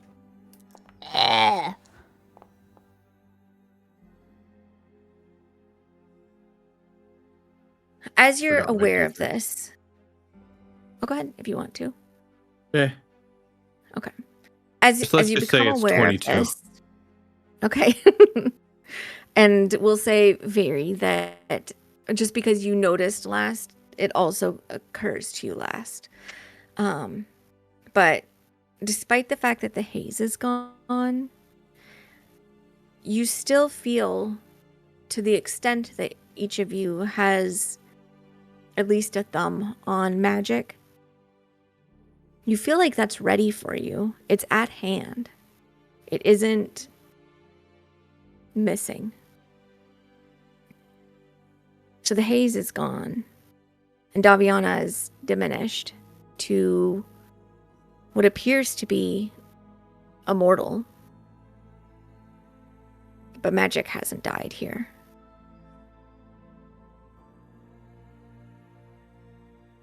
Is it the type of thing that's just seeped into the ground so much, in the same way that the magic of the dragon seeped into his chamber when you were trekking below the Midirani Mountains to encounter Zalareth?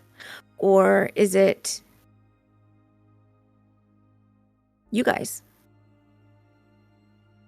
holding magic as an anchor. Now that It's you've split us. her power between you. Who knows? That's us. Will that be discovered? Vosti has already made a conclusion. And he's decided it's definitive.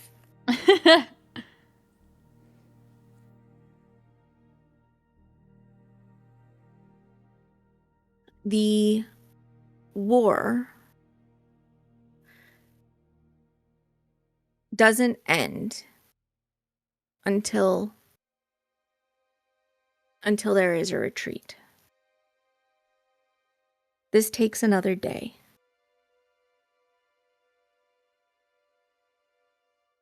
There is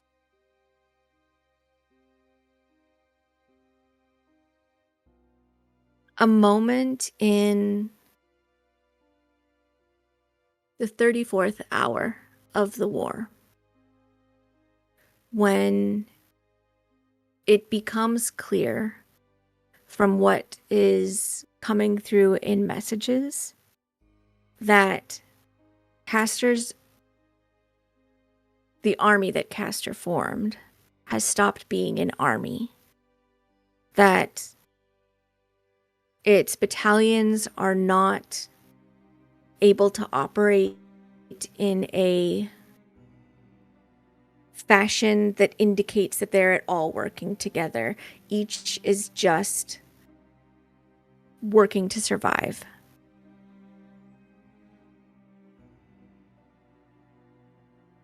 The Andromean forces and the Knights of Galathir have been working to carve them apart. And word comes from the Iron Veil Pact that they are basically able to get in and take out leadership of the enemy forces when they come across them, which is helping. There has been a lot of damage that has been taken by this time. And where they once the forces that were fighting once numbered closer to 9,000, the forces in Andromea have diminished to more like 6,500. Casters even more so, falling well below 6,000. This is when Castor's army that he had formed before he died probably should be issuing orders to retreat, and the fact that they aren't matters. Because at this point, the war is functionally over. This is a battle of attrition. This is just numbers against numbers. It takes a total of 47 hours, nearly 2 straight days of fighting, for the enemy to surrender. Their forces have been reduced to half of their original strength. Andromea has managed to keep it about 65%. But there's no functioning breakthrough units on the forces of hell. There's no elite forces. There's no reserves coming to help them. And there's simply no path forward. Every additional hour that they attempt to remain in the material and fighting for something that they may not even be aware is dead is almost certainly irreversible annihilation. And so portals start popping up across the land that are sapping heat out into the world as they flee back into hell. And in their wake, portals begin to open across the sky, sending out bright flashes of lightning in various colors and sweeping, gusting winds through the material plane as what remains of Abacon's forces return to their plane in Pandemonium.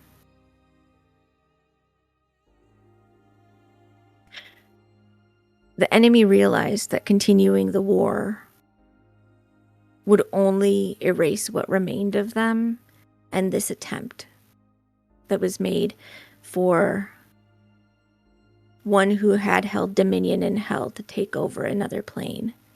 There would be no one to tell their story if they continued to fight. And so they didn't. What is it that you guys did the next day?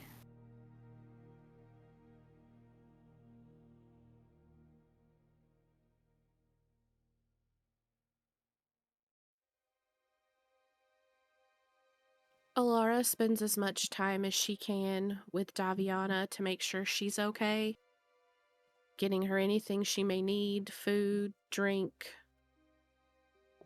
rest, companionship. She doesn't think that Daviana should be left alone. At least not for a little while. I mean, she just went through a very traumatic event. She doesn't know how it's going to affect Daviana. So There for was pretty a much... Mhm. Go ahead. No, please Just saying that finish your thought. for the next day or 2 or 3 or however long it takes, she's staying by Daviana's side. There was a moment when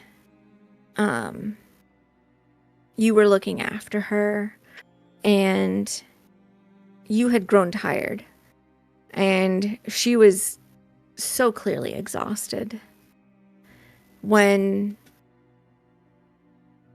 she suddenly announced that she could not go on, that she no longer had any energy to exist. And then for the first time, in a way that was actually meaningful and not simply the stasis that she had been put into, she fell asleep.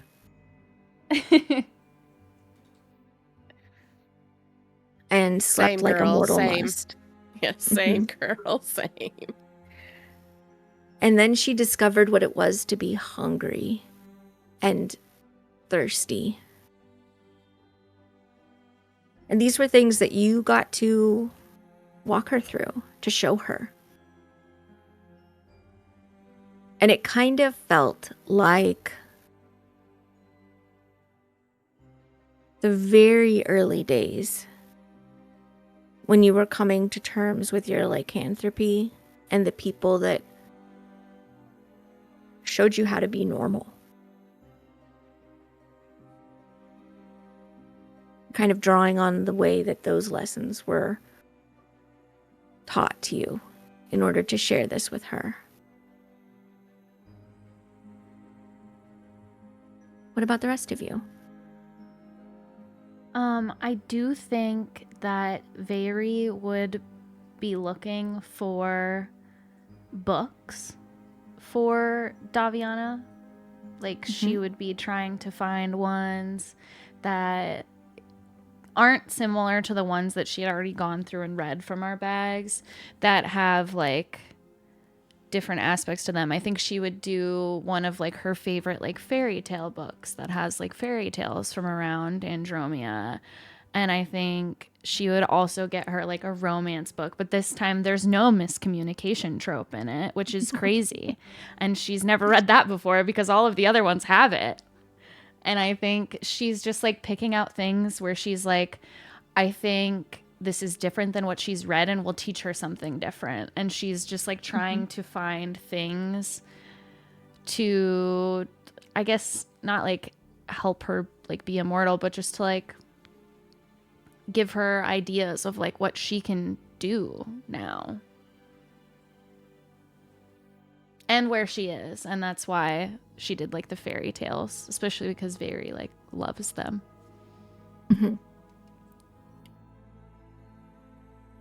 Okay. We start a book club. We do start a book club, unironically. I've got one. Huh? Kind of, sort of tag teaming with Veri.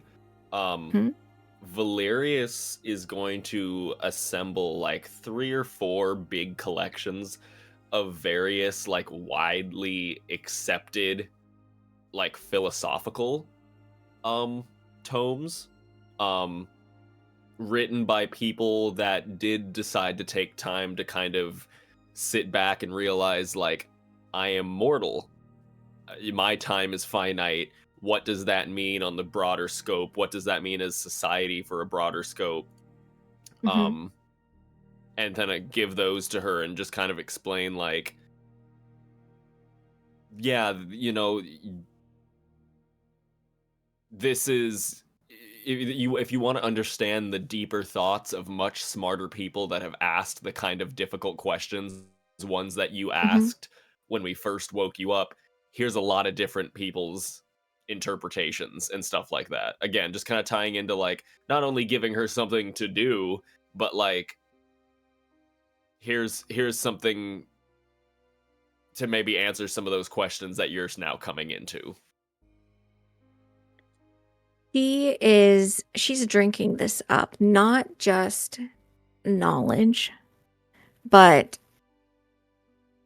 the lessons that she's learning from fiction and what that tells her about how mortals and people just relate to each other and what feels familiar because of what you guys have shown her and what feels new because you hadn't yet had an opportunity to, and how she can see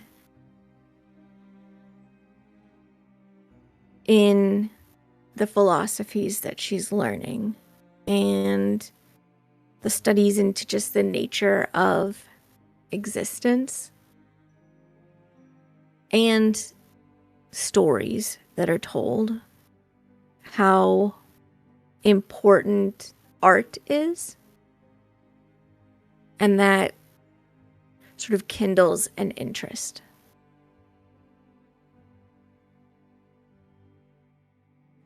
Dakin Vosti? Dakin resurrects Beryl so she can assist the Dawn Watch with whatever it is they need to do in the cleanup of the war.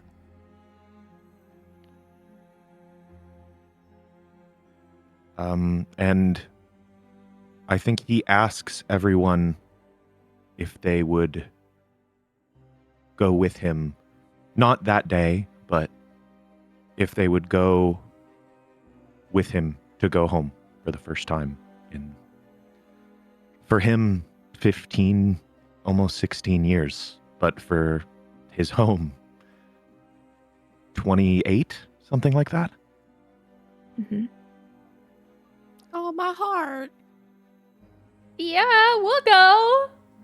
Yeah, I think Vosti Yeah. would have, if that was the question, he said, I told you, I was going to kill every last one of them.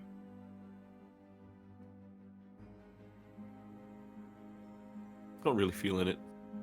Of course I don't. I'm busy. Punches Valerius so hard. I don't know, my schedule's just so busy now that I have to make some like divine judgments or whatever. I don't Busy, clean so. anymore. I make messes. Sorry. The Dawn Watch, the remaining members, restored to the 4 of them now, with Beryl returned to life, and she's grateful. Decide that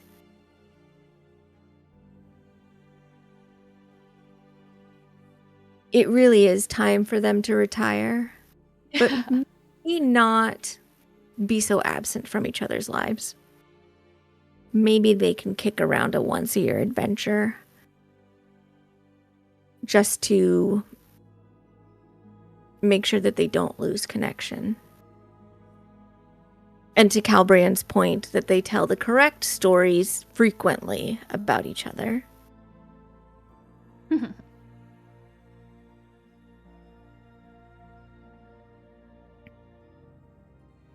Vosti?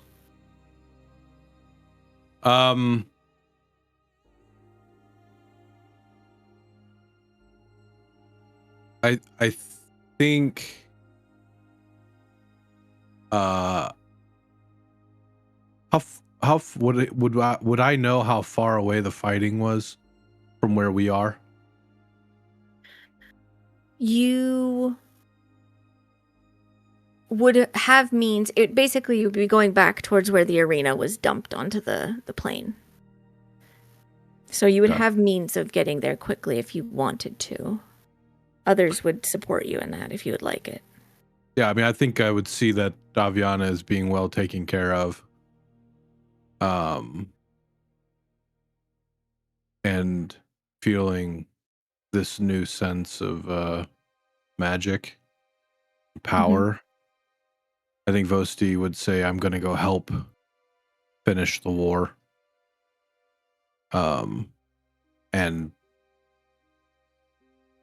try and use his newfound abilities to just destroy everything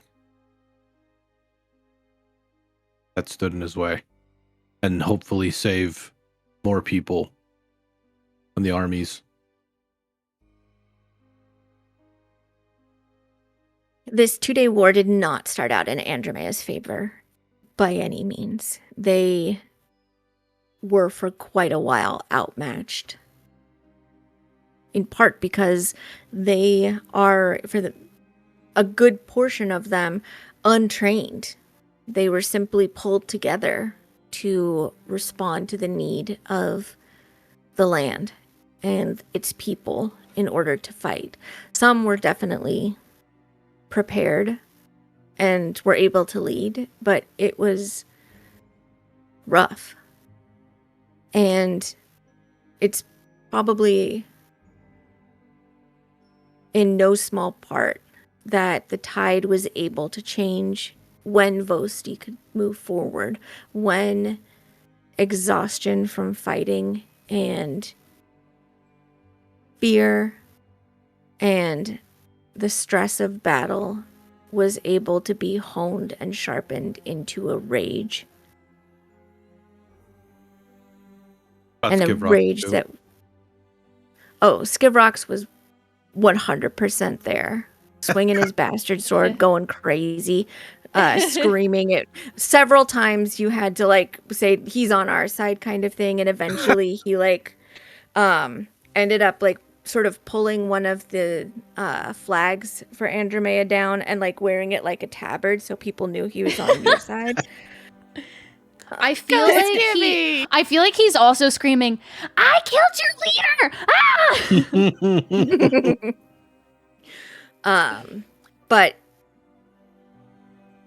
radiating outwards and across the battlefield, and with messages that were going to other stages of conflict that were happening across Andromea, this anger that something was trying to take from everybody perhaps was the key to turning the battle. I allow Skivrox to take most of the credit.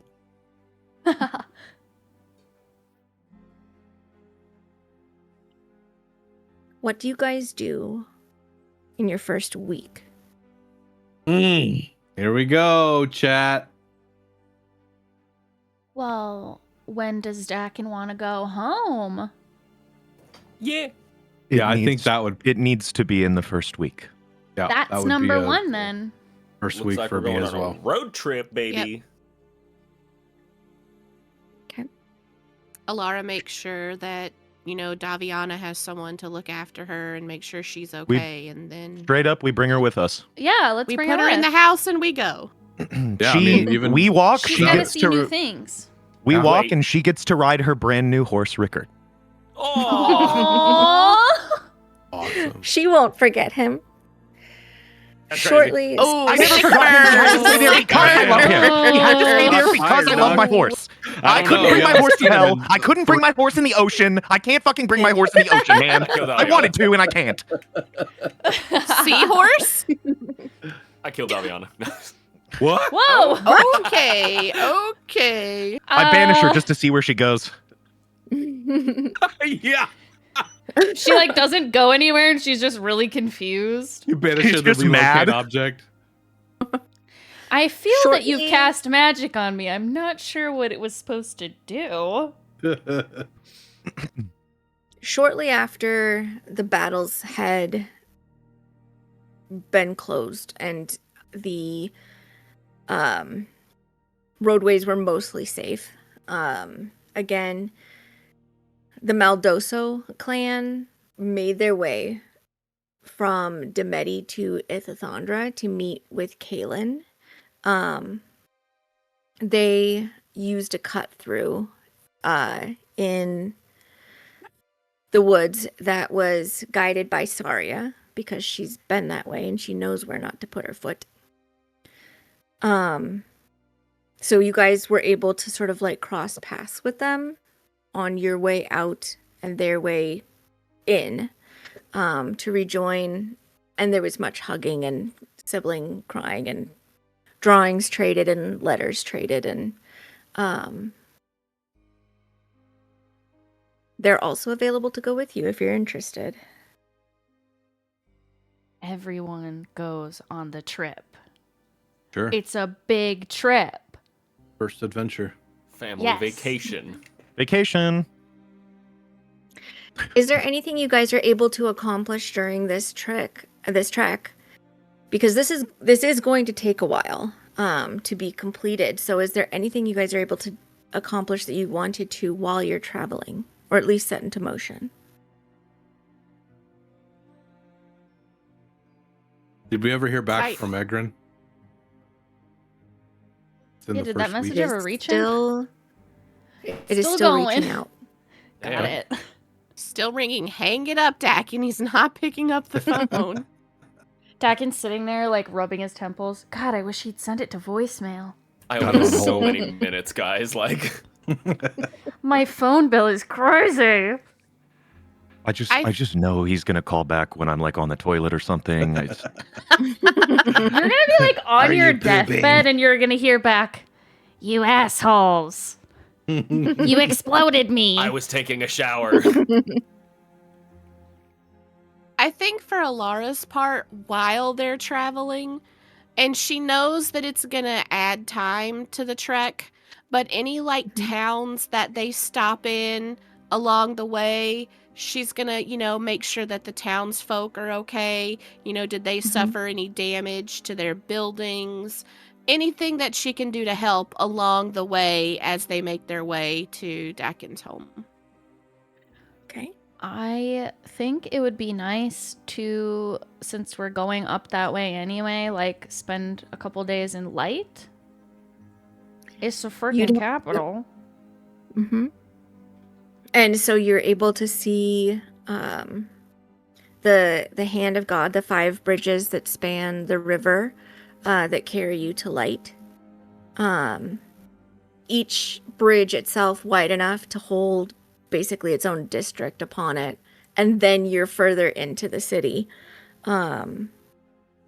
You are hosted as heroes in pretty much every town Damn right. that you come across, not because they know who you are, but the second they discover that you had anything to do with the fighting, they are immediately like, heroes, heroes. And it becomes clear as you're traveling that what the Dusk Watch did is not common knowledge. People don't know who Daviana is. They don't recognize you. This isn't a tale that's getting told in a, at least not yet. But once you hit Light and you are allowed past the gates of the city, a royal messenger soon finds you, and you are invited to stay in the palace and are given lodgings and accommodations befitting true heroes of Andromea. Concerts are held on in your honor. Plays are put out, and you actually end up meeting with a bard who would really like to hear your story, if you don't mind that he travels with you, so that way he can create a ballad or a stage play in order to tell the story of the Dusk Watch. What's this bard's name? Ooh. Tim. His name Jimothy. is... Scanlan. Light. No. Oh. Manlin Mortmalt. Manlin. I'm going to say...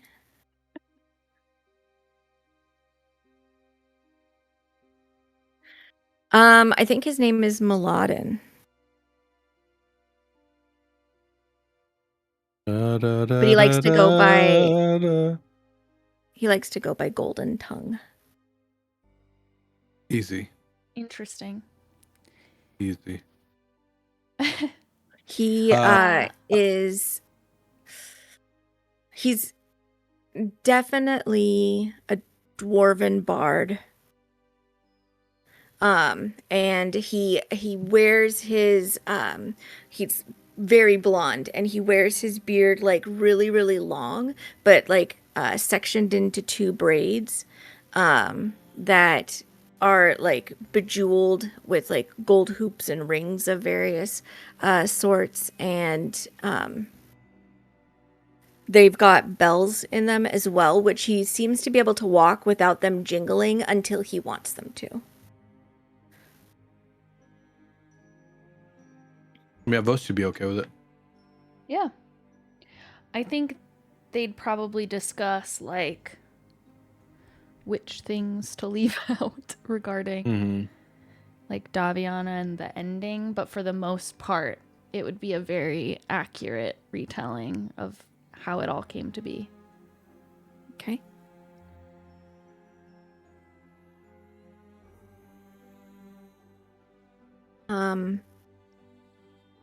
At this point, and by the time that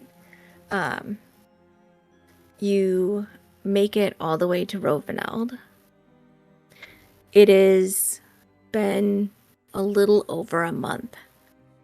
Is there anything that you guys were able to or wanted to accomplish while on the road? I think Very would have spent like a lot of time sort of like thinking on her idea and talking about it with everyone about like the archive and like how they want to start that, and like not necessarily putting plans into motions, but writing stuff down.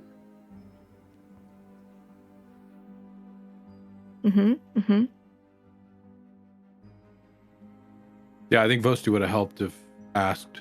Just have meetings about ideas on how to organize. She's asking everyone in the Dusk Watch, and Should we like And base it somewhere? Like where should like the headquarters be? Demedi. Demeti, of course. No, but I mean like do we get like an underground hidden We do we like, do what- have a secret hidden dungeon that was made for us at the beginning of time. I'm not sure, but do we have an easy way to get to it besides you? We'd have to figure No. that out. Can if rent we a can figure out- castle? Well, I mean, if we figured out a way to go there freely. We forced Then- Calbrian to make us a permanent teleportation circle. I mean, Well, yes, Good. and we need a big building in general for the outward setup of it, and so we'll have to invest some gold and such. that would be a Like rent a pretty palace. impressive place. No, I mean, even the place that we were talking about is rather large. We just have to develop but some we of the don't want- areas. We don't want everyone. No, just the ones that but- we end up bringing in. Yes, but I'm saying Yeah. but I'm saying the large like outward facing build, like that's for like Oh, yeah. everything else. Yeah, outward facing, I think Demeti is the place. Yes. And I mean, since Egrin isn't using his facilities, maybe we just take over. Unless that's... Oh, that was part of the part of the what was it, a palace or manor? I don't even know what it was called. A castle. A keep? A keep, Yeah, what that's was the word. wherever Egrin's place was? Maybe not his. Then maybe we just build our own. Yes, we should just get around. We're You going to said be that an we're- independent Lemonade organization. sales. You said that we're a Sell a month lot in of now money. at this point, right? Yep, about that. A little bit Any- over. Any word from Egrin to this point? Nope. I'll let you know. Yeah, he's not He doesn't- responding, so I say, We take his finders things. keepers. I would like his Technicoat dream color. Technical. His that thing. Technicolor dream coat? Yeah, you Yeah, said it there you backwards, go. Laura. Yeah, Thank you. yeah. I'm drunk. Maybe Oh, all right. Give me some. here. Swig. What? In Go ahead. this month, have we reached Raveneld? I would say, yeah, you're just reaching it.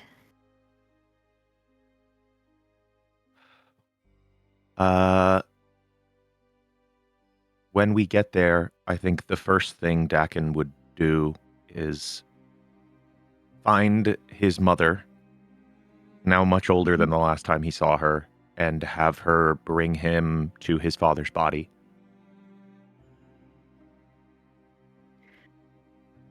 She, for everyone else, are they with you when you encounter her this first time, or do you ask them to I- No, I think he would Stay want away. them there. I'm gonna assume Golden Tongue is staying away. And I Just think us, Dusk Watch proper, Skip Rocks can be there too. okay, okay. Give I was me gonna say, boy. yeah. I think the other Maldosos will just sort of be enjoying Raveneld. Mm-hmm. For the others, this is very obviously Dakin's mother. Like the resemblance is obvious. She seems maybe older than you would have expected, but then again, particularly for the rest of you, because family has been so important, you're aware that she's lost a child, and then another child, and then a husband, and that can be wearing. But when she first sees Dakin,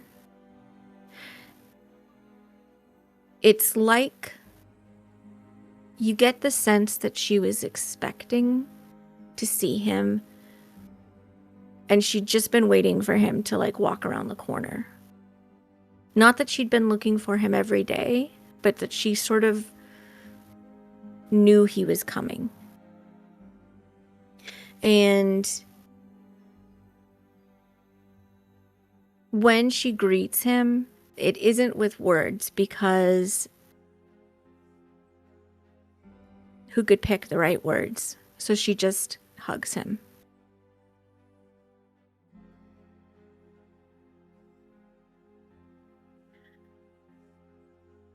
When you're asking her to take you to your father, she takes you to the graveyard that Raveneld keeps, and you see that he's been laid to rest next to your brother.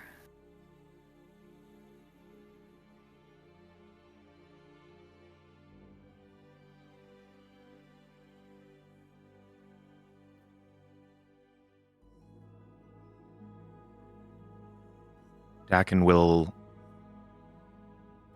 kneel at the graves and cast a stone shape to open a hole into both. First, he brings his father back.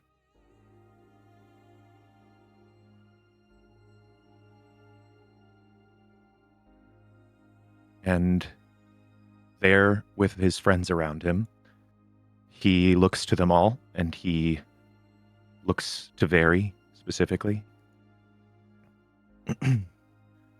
You guys are gonna want to watch this one. This will be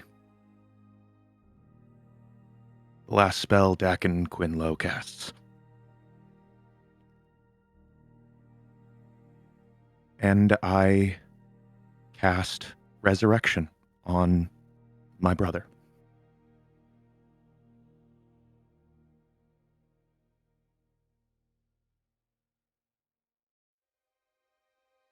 Your mother is.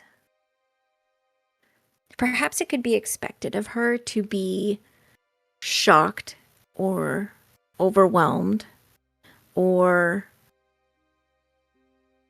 terrified of what's happening. But when you begin to cast in order to move the earth aside, and when the necromantic energies slide into her husband's body, she's just next to you, Dakin, and squeezing your shoulder and is there. And you have this moment of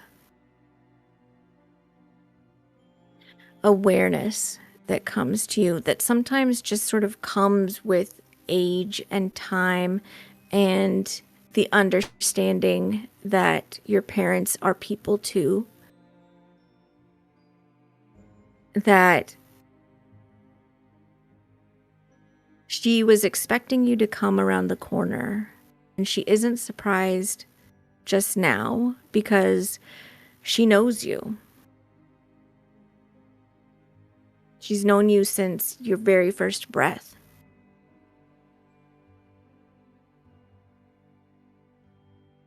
And whatever happened, she knew that you wouldn't be away forever. And I think she knew that you wouldn't let yourself come back until you had a remedy.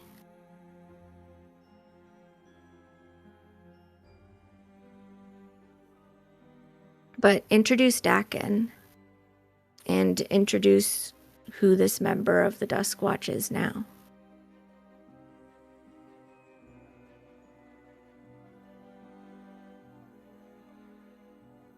I, with help, pull my brother from the ground. He's small. And resting on his chest is a dull silver ring that was once a halo.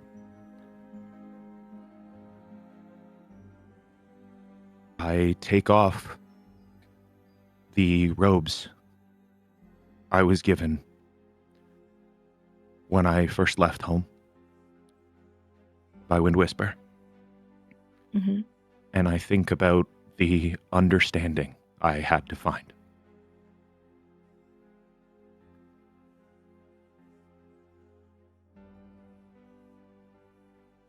I place a diamond on his chest and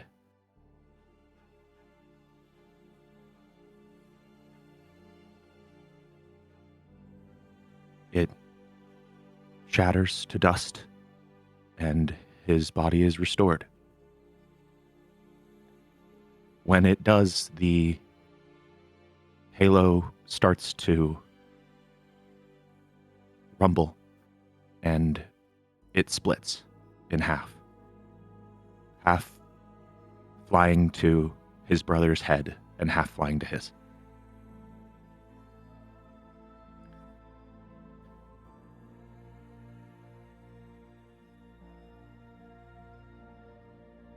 When he opens his eyes, the only thing that can think to say is, "Good morning, little brother."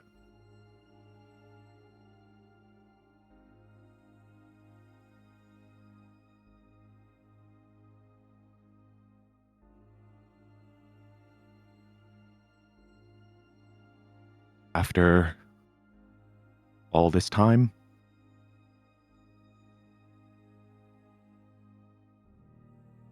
the first time he hears his real name said is from his brother's lips.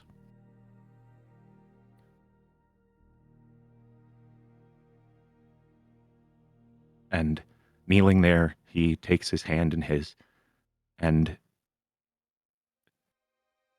he says, "Dakin, I'm sorry I took so long."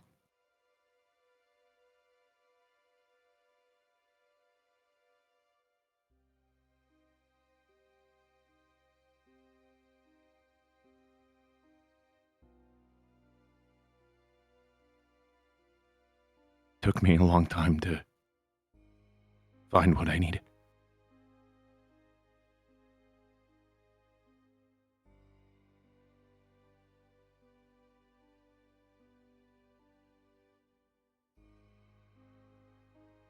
Lemoneth teaches us to seek. And Sela teaches to withstand and renew. Lemoneth gave you feet, so Sela, who watches over us, will also give you something. And he wraps his robe around his brother.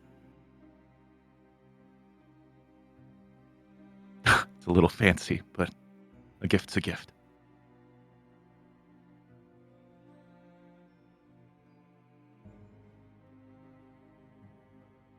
I think he gets a look on his face that indicates he doesn't think it's too fancy for him. That it suits him. Dakin thinks so too.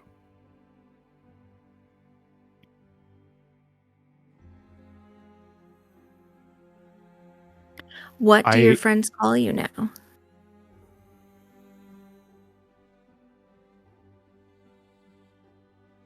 I assume there's a lot of confusion, especially from my parents.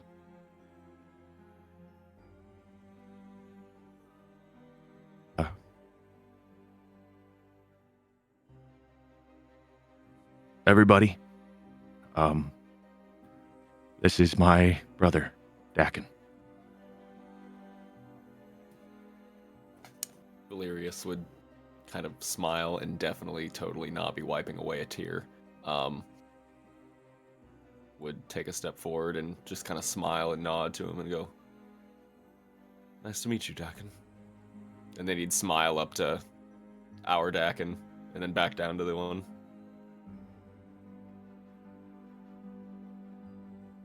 I borrowed his name for a while.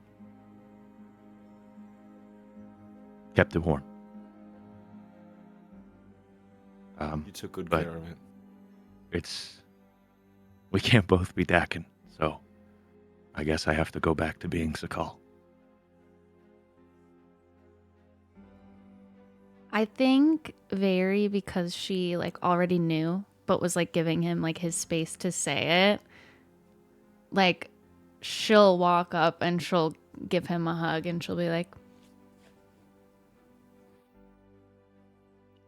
"I don't know how I didn't see this coming, but I'm so glad to see it."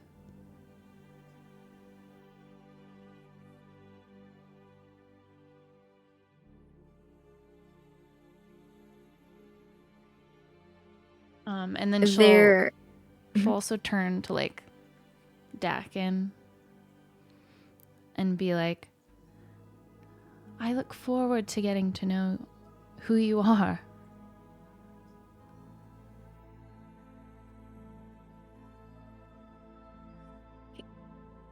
Dakin is clearly weak, and that should be understandable considering he's been dead for a while. And he's also sort of being swallowed up by his mother. But he manages to make a joke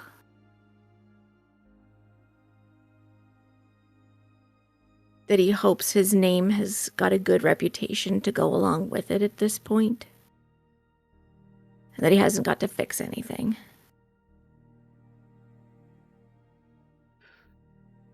And Dakin, No. your dad, he has been really stoic while he's witnessing this. Because he's also like dealing with his own resurrection and coming to terms with that. But you finally get to feel the real thing. You felt it in little pieces here and there from Kaylin. But you finally get to feel your dad's hand rest against your shoulder and then rub the back of your head. Because you've done well. And you were missed.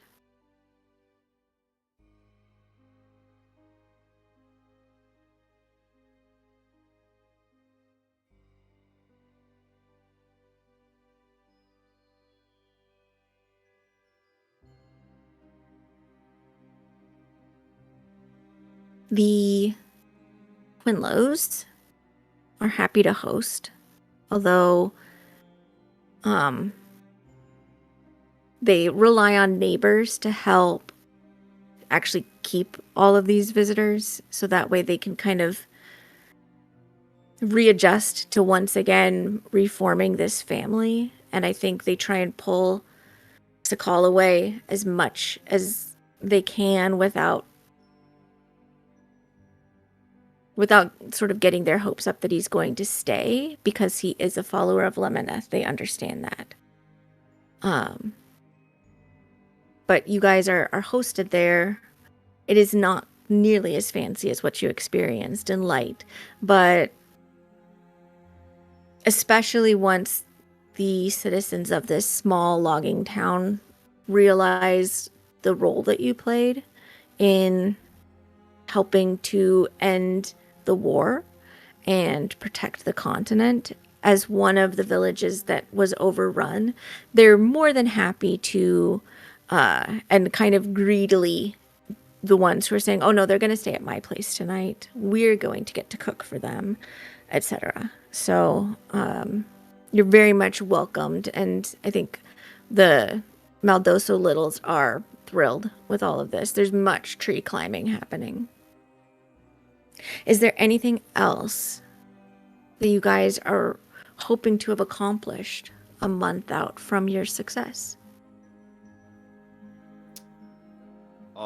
Did you say when there was like the crossover and we were like running into people that we did run into Saria? Yes. Is she with us or did she continue on? Did you invite her? Guys, did we invite her? That's a I'm you. gonna- That's a you That's decision. that's my up to man. you. Well, I'm gonna. So it really depends on, like first thing he would have inquired about is like, because the last time they had spoke was like, I need to go check on everything. If so, like I guess he would first start inquiring about that, like see, like is she in the middle of dealing with the orders collapsing, like? Because that would really determine, like, hey, you want to go on a vacation with us, or no? Do you not want to? You know what I mean?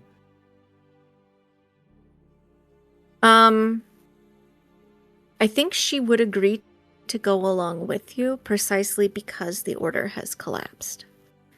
You're going north. You're going to Light. That's where the pier is. So, if for nothing else, then that takes her to the source of who she would need to speak with. Okay, then I would. But I I think would she invite would her have been able to accomplish that if you also wanted her to continue with you to Raveneld. Or if you wanted return to something that happened while you were still in Light, when you guys split off. Then I will say she would have tagged along on the way to Light, and then before we split off to keep going, he would kind of want to talk to her. I don't know, one of the nights or something like that. Mm-hmm. So we're continuing on to go visit Dakin's family. What are That's good.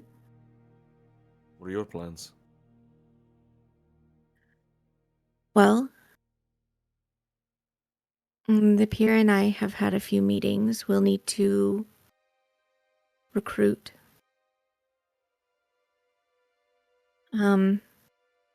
Rebuild the temple in Demeti and look for those who've managed to survive. That's sort of the immediate plans.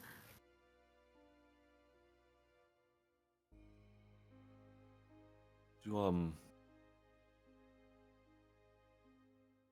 you want to tag along? Come with? Do you want me Right. to? Not necessarily asking you out of obligation. Does your sister want me to? I don't necessarily think that this is a matter that she has much of a say in. I'm asking. Then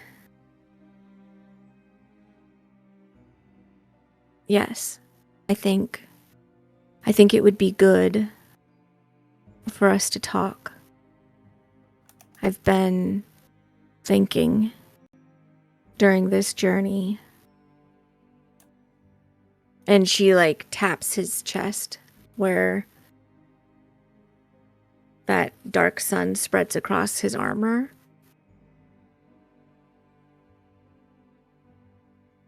The last time this was worn, a lot of us died. But a lot of us died because change was needed. And you're not allowed to recruit me. Obviously, there wouldn't be much that we could do. But Doesn't I mean we think couldn't work together. exactly.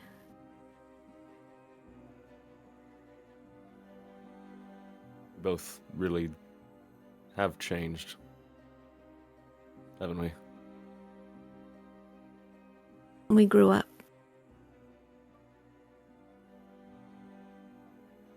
Yeah, we grew up. And died a little, Yeah. but mostly grew up.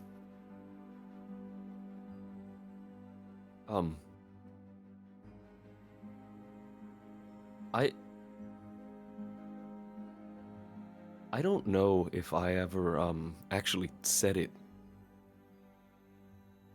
You know, ever since we kind of came back into each other's lives, I think there's no doubt things have been a little tense.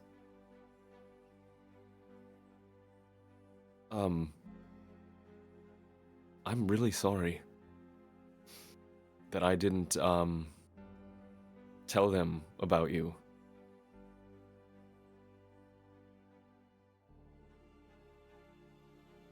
And I mean that. Thinking back, I don't even know why I didn't.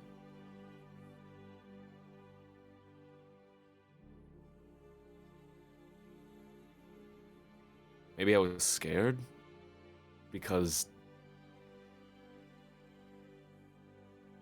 outside of any kind of like glances off in the direction of where like maybe everyone was or is or have congregated or whatever, outside of them, it was the only other real thing I felt.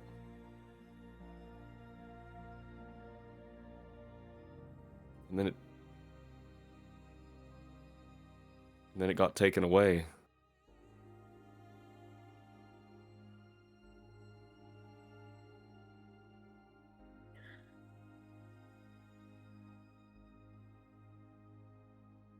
Well, I've come to relearn that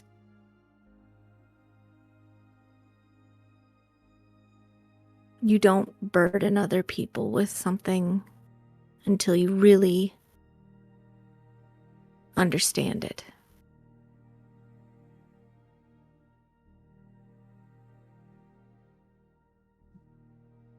So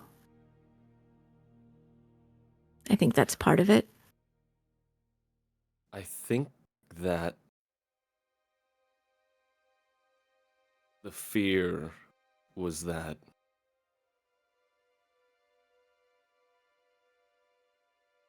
if things had kept on and certain separations didn't happen,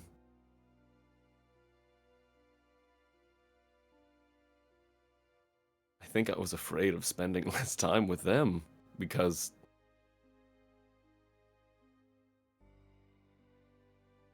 I guess even now, I always wanted you to be there.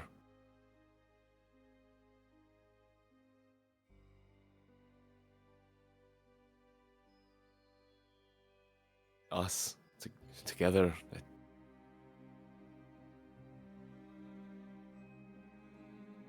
But change.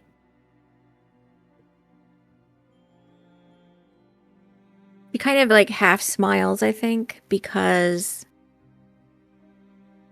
she believes that he's telling the truth, of course. But it's contradicted by the fact that he didn't seek to combine them so that they could all be together.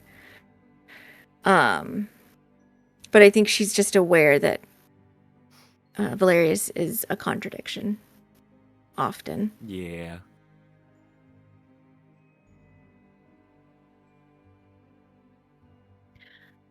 Well,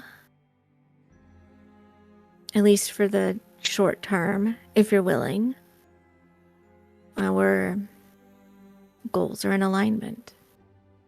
And we can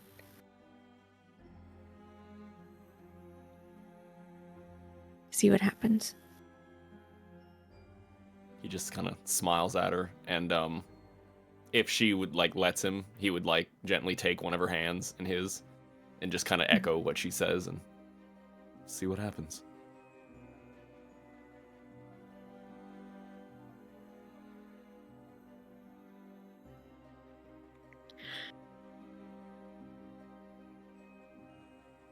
I'm going to draw back from this flashback. Does anybody else have anything that they want to accomplish in the month?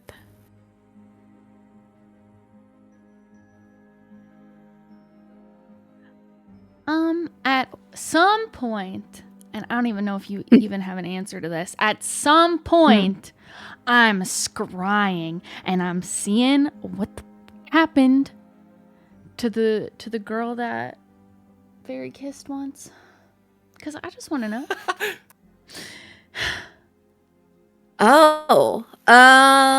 Somebody roll 1d100 for me. Me. Oh. If you roll a number where she goes, she's dead. I'm killing Saria. Her name was Arcand, if you don't remember. Okay. Arkansas. She worm food? Oh.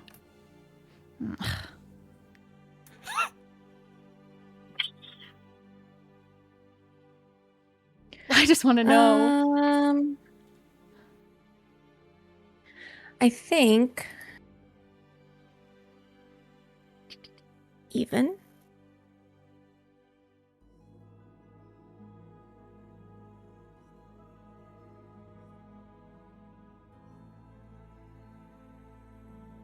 Sorry, I wasn't super thinking about this. I think that you do see a vision of her, and you know her well. The place that she's living in is not some place that very immediately recognizes, though when she inevitably sort of studies what she scryed on before, you believe that she ended up moving to Nyres which is this island here. And when the moment that you peeked in on her, she was seated in a room across a gaming table from a number of other people. And she... Playing D&D? No. Oh. She seems to be gambling. And you can tell that she's like, just the way that her eyes move around, that she seems to be really good at reading people and reading the room. And there is a moment right before your scry ends where the woman that is standing behind her leans forward as she plays her hand to the table and kisses her cheek and like hugs her in celebration. I think she's like, she did this scry like in a room with other people, and like it's like her room or whatever, and she literally like falls back on the bed and she's like, oh, I can move on.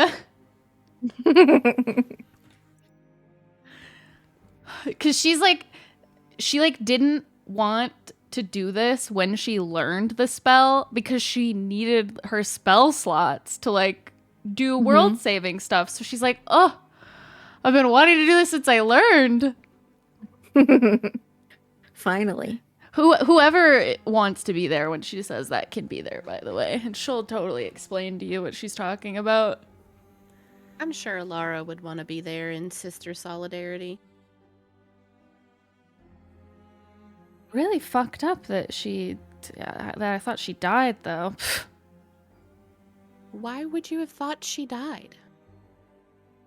Because when I went to go ask about her around town, everyone was like, who?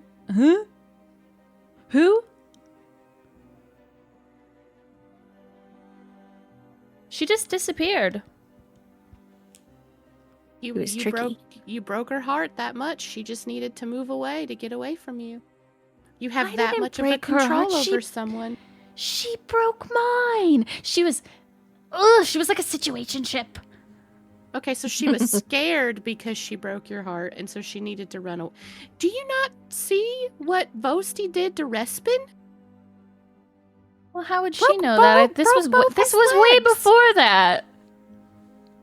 Okay, you're not making my defense of what happened any easier. Just go with it. Well, I'm guessing like her family just decided to move, and she just didn't say anything. Yeah, it's kind of rude. She could have at least written a letter. That's okay. She in the like little vision I had, there was a woman that gave her like a kiss on the cheek, and it was very cute, and it made me very happy for them. Obviously, I don't know anything else about them, but I'm rooting for them. Well, now you can move on and, find someone for yourself to kiss you on the cheek while they're playing cards. I don't think I want a gambler.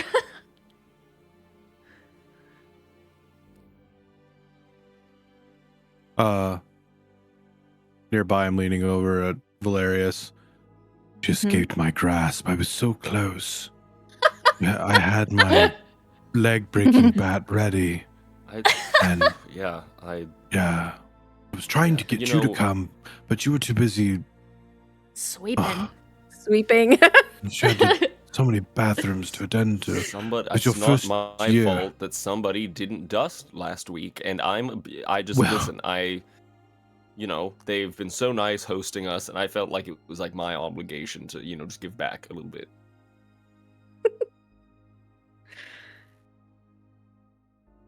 What happens 6 months to a year from now? I would have. I would imagine we're starting to like solidify some of our plans, like look into getting a building and reach out to people that we maybe want to recruit to work there, right? Yeah. We Yeah. took our business plan to the bank and we asked for a loan. This is our who's ROI. Our HR department? Who's HR of the Dusk Watch? Who's handling the onboarding? Mosty is HR because if people screw up, he'll break their legs. There you go. Mhm. Fosty's like, I don't have any patience for whatever the fuck you're doing right now, so you need to get it together. Okay, Stop let's or speed I- up or this I kill you. process. And for the sake of our viewers, Mhm. what is it like more explicitly that you guys are trying to do to build?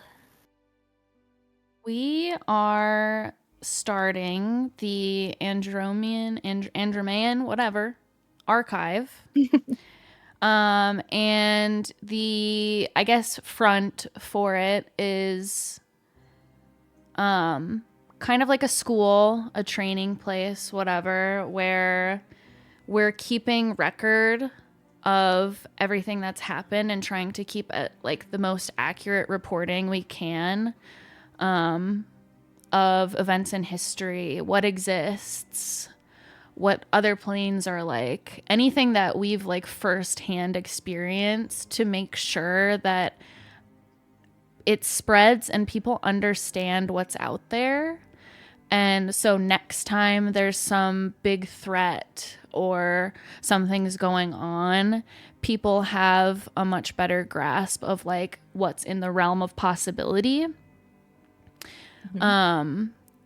And that's sort of like the outward facing side of it. So the 5 of our characters are like the archivists of the place, and we would recruit other people to sort of teach there, help keep records, train people, and we'd want like students, and then we would kind of pick people out from that who are going to help us further the more secretive side of it, which is going to be like dedicated to protecting the rings and that power, and really knowing that more secretive side of it.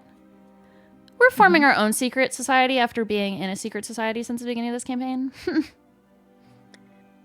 Yeah, I think if it is made known to the new Baroness that she would lend financial support towards this. Yeah. I don't know like how much she would know, but I do think that like we would definitely present the idea of the archive to her, and Yeah, I think we would probably chop it to her as a way to sort of connect all of Andromea, because up to this point it very much feels like everything was kind of segmented and there wasn't a lot of information passed between people. Whether that was because of safety or secrecy, or I don't know if jealousy played a part, I don't know, but I think it's kind of disturbing that not enough people, like when we experienced what you described as what we experienced in Light, they had no idea. And that is concerning, because when people are left in the dark, it doesn't bode well for progress or growth. And it makes people vulnerable. Yeah, I think that she, from your interactions with her, she's pleased that Egrin isn't around because she never really trusted him. But she understood what he was trying to accomplish. And that, his efforts had in fact saved her as well, by bringing you all together to rescue her when she was stolen. So the purpose behind it and the new approach, which is the archives, she's much happier with it, and therefore is willing to see to it that Demeti is contributing to getting set up and making sure things are able to get off the ground quickly. Also, there's the Bronner Torg of it all. Did that what motherfucker happens live? with Bronner Torg? Did he live? did. Oh yeah. If he lived, Um, we're hunting his ass down. Yeah, did he Sure, freaking live? one of you guys go ahead and roll a 1d20. Me, because Or I've no, never met him. 1d100. You go 1d100. You're an asshole. So, during the year, it's very difficult to chase down information on him. Unsurprisingly, since he successfully helped lead an attack which killed a baron in a separate city from his own, he went into hiding. I'll have one of you guys go ahead and roll another 1d100. I'm gonna do it. Okay. Yeah. Your attempts to hunt him down, your probably use of magic to do so, has always been inconclusive. The spell never fails, but it never reveals anything, and he remains on the lam. God, man, We're gonna keep trying. We have Head more on a time in pike. life. This is just Is the anybody first else like 6 months to a accomplishing- year. Exactly. Is anybody else accomplishing anything? I in the use next- my new ability, Haze Mark, and I use a bonus action to track Bronner Torg. Let's do it. Well, you Let's need do to a level actually 20 see him campaign initially. someday. Let's do a level 20 It doesn't one-shot one say. day. It doesn't That's say I true. have to see him.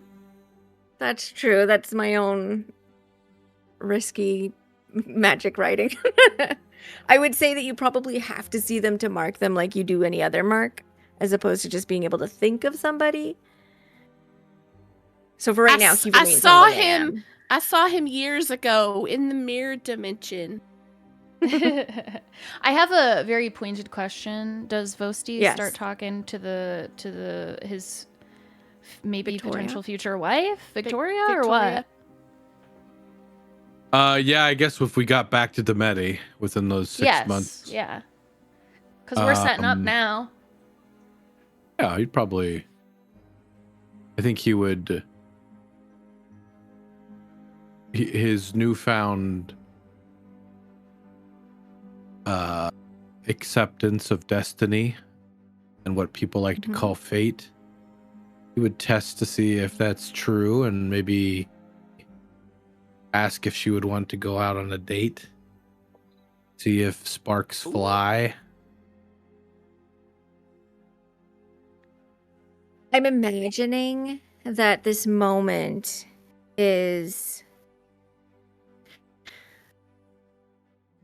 takes place probably in the shop where she's behind the counter, much like before.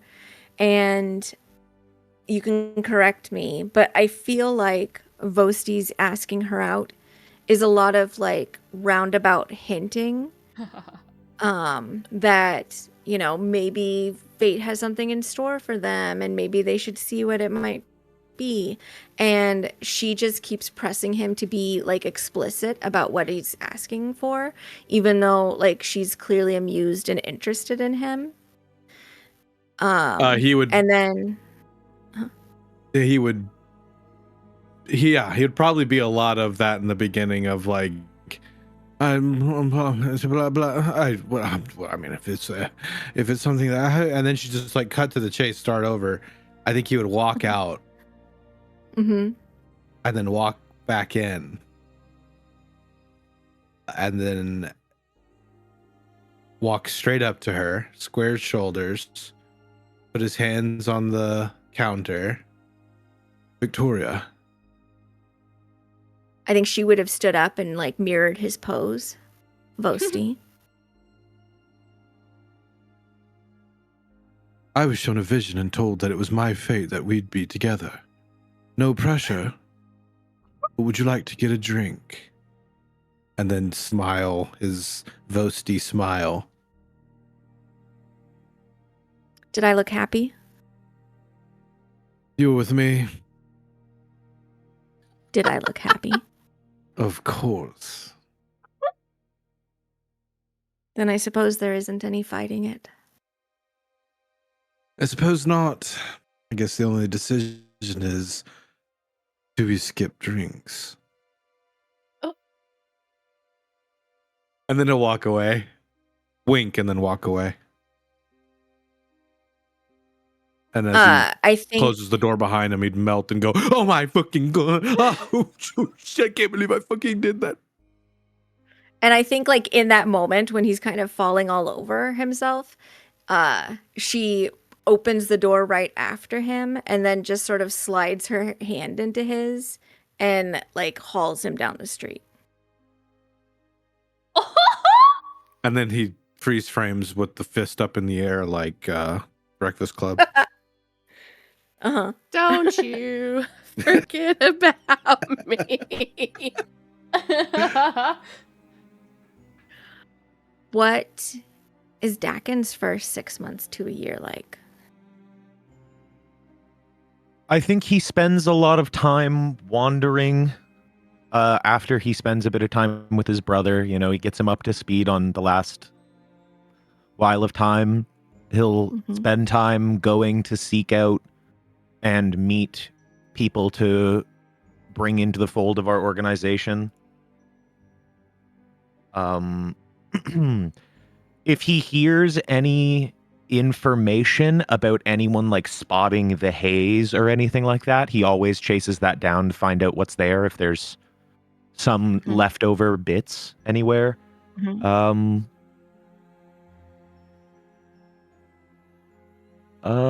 yeah, I think he wanders and tries to enjoy the peace that they've brought and organize facilitating the archive. How often is he returning to Demeti, or is he mostly staying in contact with Sending? I think that he is mostly he's returning like once a month if he can. I would say he probably resets his the temple that he refurbished just outside Demeti. He would be able to teleport back to that. So whenever he's needed or whenever possible, he'll stop back in to have dinner with everybody and spend time together. Okay. Yeah, He comes to the board meetings. I think, yeah. And I think if you'll allow it, and maybe with Calbrian's help, we try to establish permanent teleportation circles. And maybe this is more of when we finally establish our own base of operations or build it. That once we do that, we can have teleportation circles that come from there to and back and forth to places that Dakin has, like on his travels, has like sussed out and vetted and gained an ability to or permission to establish transport back and forth. Because I think our idea was that Dakin would be essentially the recruiter or kind of the vibe check, the vibe checker of like, hey, you seem a little lost. I know of a place or I know of a group that you might feel more welcome with. And he just kind of points them in our direction and he just continues on. So he's kind of our man on the streets, and every once in a while he'll find a place that he can establish a connection to teleportation wise. I think we really embrace also like in general, we really embrace the way that like Verona is with like, we're not like adopting people into our family, but like all of these like lost people or people that don't have a purpose or people who need something, like they're given this place. And I think that Finish your thought. I think that like Sakal as a character is very good for that too, because he also for a long time was like lost and not living as himself and like trying to find the path. And I mean like I know he was on a certain path, but I think like very like personally he was like lost because he wasn't being himself. And I think there's a lot of people that sort of fit that description, especially it wasn't a long war, but it was a pretty deadly one. And a lot of people in the lead up to the actual battle, you know, experience things like their towns being overrun or loss of friends or family members. And there are a lot of people that are looking for some way to make sense of what's happening. By this time, Golden Tongue's Ballad of the Dusk Watch has started to spread, and it's become very popular because it offers a lot of explanation to what seemed pretty inexplicable and out of nowhere before. And it becomes the point, Dakin, where it arrives at a town before you do as you're traveling. And so when people recognize you as a member of the Dusk Watch, you are given a lot of the benefits of not just a cleric of Lemoneth, but, you know, a hero's welcome for things. And a lot of towns, particularly ones that have magical beings or casters amongst them that are prominent in town, are very interested in helping to set up a teleportation circle network in order to help people travel a little bit more. Alara,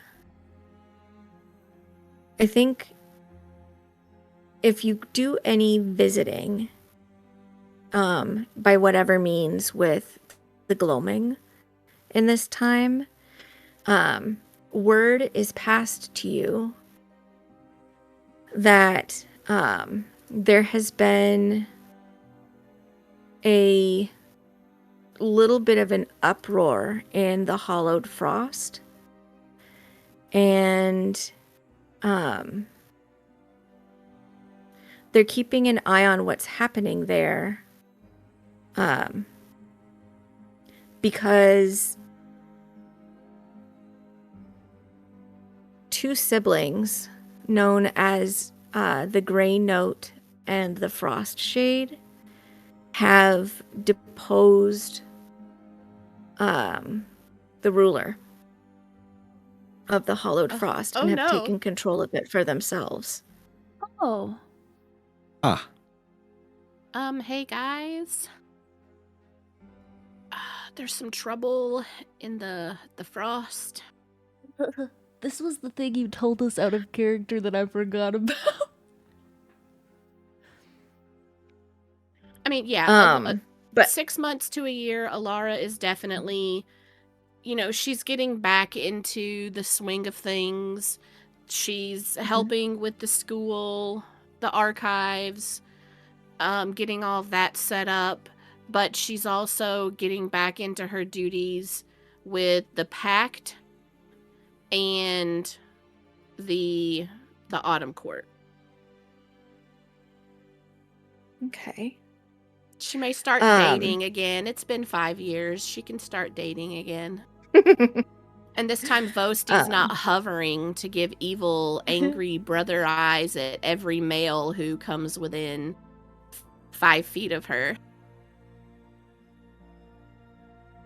I would agree that he's probably not. No. Probably. Yeah, it's over. That's he's done with all of that. Okay. Now, his younger siblings. Oh. Mm-hmm. Yeah, Alara's a big girl.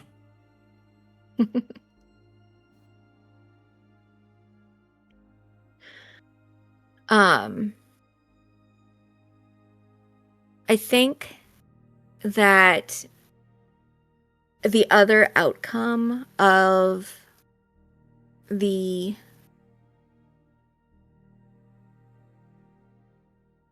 wake of the war and the role that the Iron Veil Pact played is they too have decided to not be quite so secretive about who they are and what they do in order to be able to really honestly be able to enjoy the glory of their story and how they helped out on what they were able to do and why they were able to do it, because they've been able to master this curse, and it's had, I would say, in the meantime, some mixed results, because they're certainly not feared so much, but you do end up hearing a lot more, Alara, about attacks from lycanthropes that are not over their curse, because people are trusting them a little bit more and not as likely to run the second they see somebody shift into a wolf. And that sort of has become the other side of the penny for them to handle. And they'll probably reach out to you a couple of times as well, especially when it's in your area.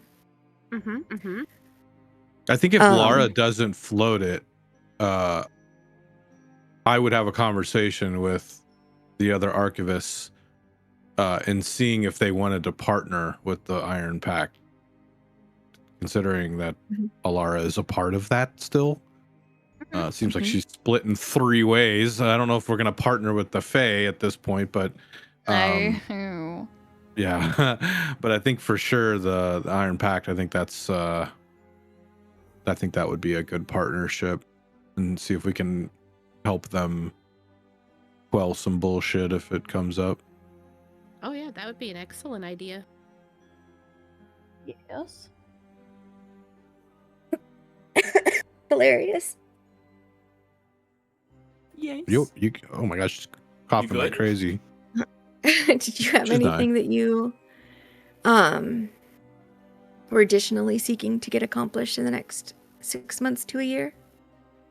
Other than just making up for lost time with the kids, not really. I'd say one a thing lot you of mentioned. like 6 months. Huh? There was one thing you mentioned about your order. Oh, my order. Your new. What 6 you months to are. a year? I thought that's what. Maybe that was more than a year. I don't remember when you listed it. I thought it was 6 months to a year. No, if you're talking about what I think you're talking about, that's later. Okay. Can I get a Saria update at 6 months to a year? Yeah, what's the I'm Saria asking the real Yeah. questions. Saria Sitch. What is the Saria update?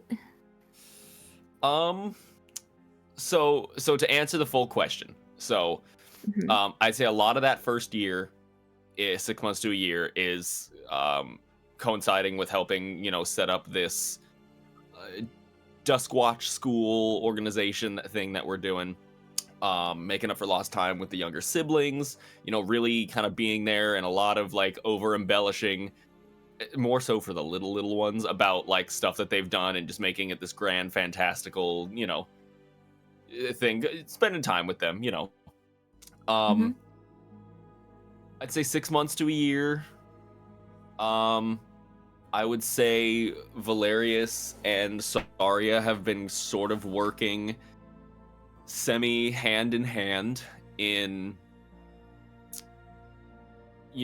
kind of what we spoke about how we are following the same goals, in terms our ideals are aligning with kind of some stuff that needs to be done, and while they they both look a little different, because she has her order that she is in, and he has his singular order that he is the only founding member of, and what that means for him. I would say maybe not immediately, but after they got back to Demeti, maybe a month or so after they got back, he would start bringing her to family dinner. And over time telling the family all the stories about them that hadn't been told yet. How it started between them, how they would sneak off and go spend time together when he should have been cleaning, and his inevitable getting punished with more cleaning when he got caught.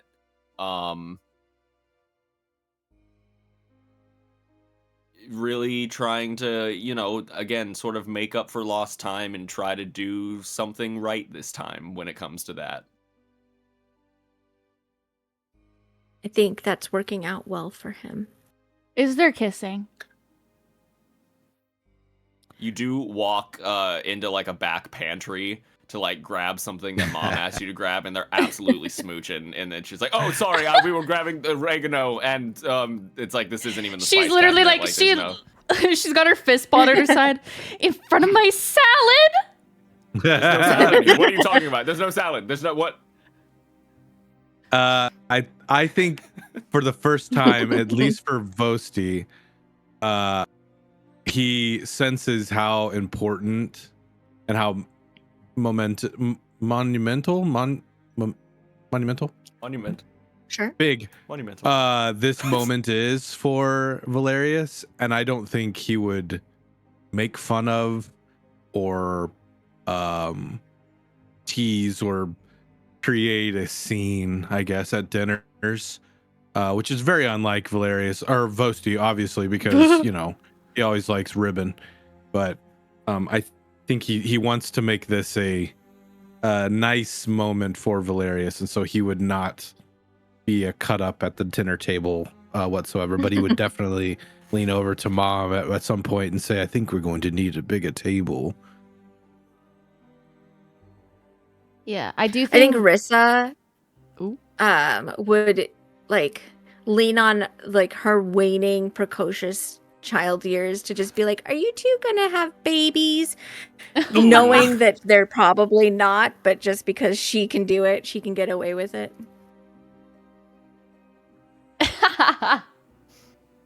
I do think Very is like very supportive, like, and nice in the way that she was when she was like trying to like be comforting to Saria when she was leaving the house that one time. Mm-hmm. Like she's very much like trying to make it known, like, I'm not against this. Like I'm just really awkward and bad at communicating. I think it goes well. The update for 6 months to a year for Skivrox is that he has stuck around. And inspired by this family and Alara in particular, and all of the work that Dakin is doing to like send lost people to Demeti, he sort of falls back into the role that he had been assigned once as keeper, and acquires for himself a role at the Demeti orphanage to take care of all of the little kids. Oh, what a terrifying idea, but so sweet. Yeah, it's chaos over there. He's got like But 4 he kids was on his so knee. Prospect. he was so cute and sweet to us when we were kids. Mm-hmm. So I feel like we would designate Skivrox as the storyteller, as like the intake counselor. He's the one that you know? like he's at the orphanage like, now this happened and he makes it sound really He really teaches. magical. Now I'm gonna He tell teaches- you about the time they killed a hag. He teaches all the little kid classes. Yeah. And remember, kids, always ask for shirts and shoes, because if you make eyes at them and sound sad, they'll buy it for you. You might get sued. Make sure it's This the is what I fanciest call- one. This is what I Like- call blackmail. Make sure to ask for silk. Absolutely.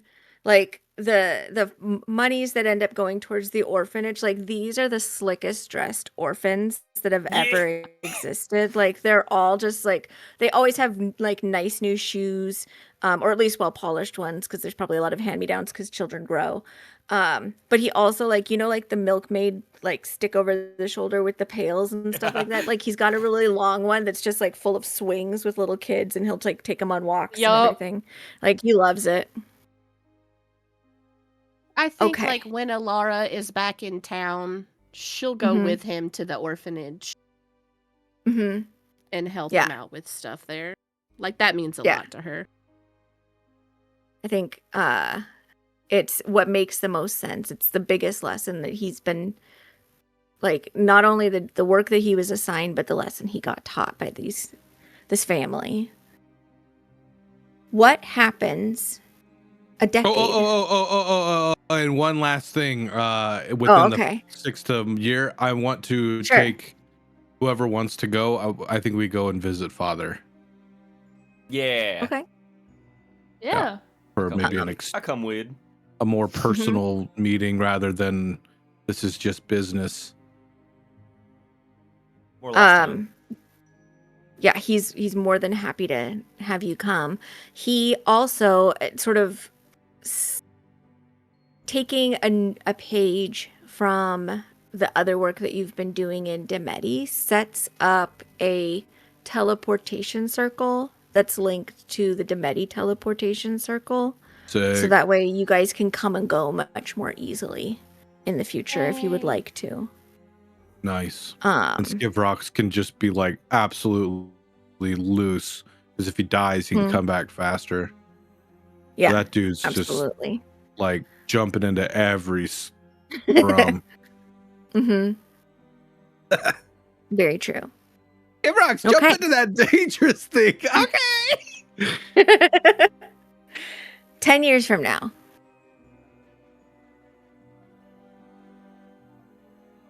I think we're pretty well established, huh? Yeah, think so at that we're- point. I'd hope so. If we're still on We have Shark got Tank, our- have our first we're not we've doing got like so our good. good like secret recruits too that we're really training up. Yeah. Did we ever offer to Sailor to come on over? Oh, 100%. At some point within that decade, probably earlier, we would just continuously check in on him and at some point just say, hey, why don't you come Just over and be join.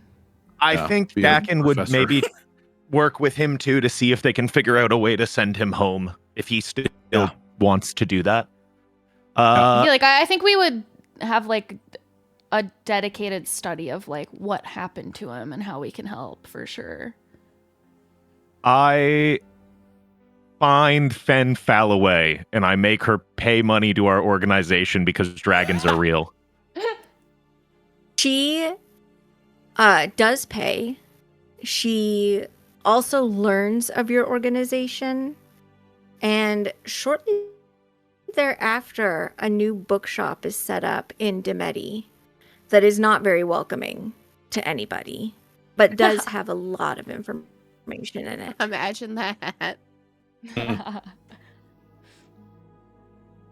Yeah, I think we'd also look into the dragons. Now that we're more established with our organization, Mhm. I think we might send some if it's not just us, we might send some parties to go and maybe like, you know, one of us leads a different group to go and meet with some of these dragons just to kind of see what's up, what you up to. Mhm. Are you more out and about or are you still staying secretive? Keeping tabs on the dragon goings ons. Yeah, this happens pretty early in the decade because you learn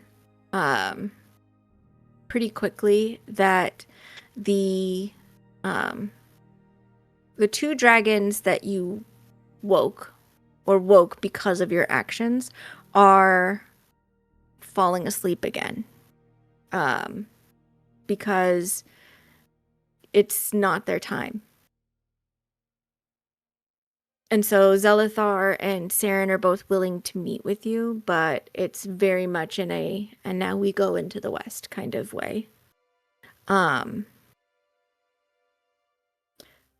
Zelithar, recognizing what it is that you are seeking to accomplish, and his own purpose, if you remember, his title is the Keeper of the Unseen Horde.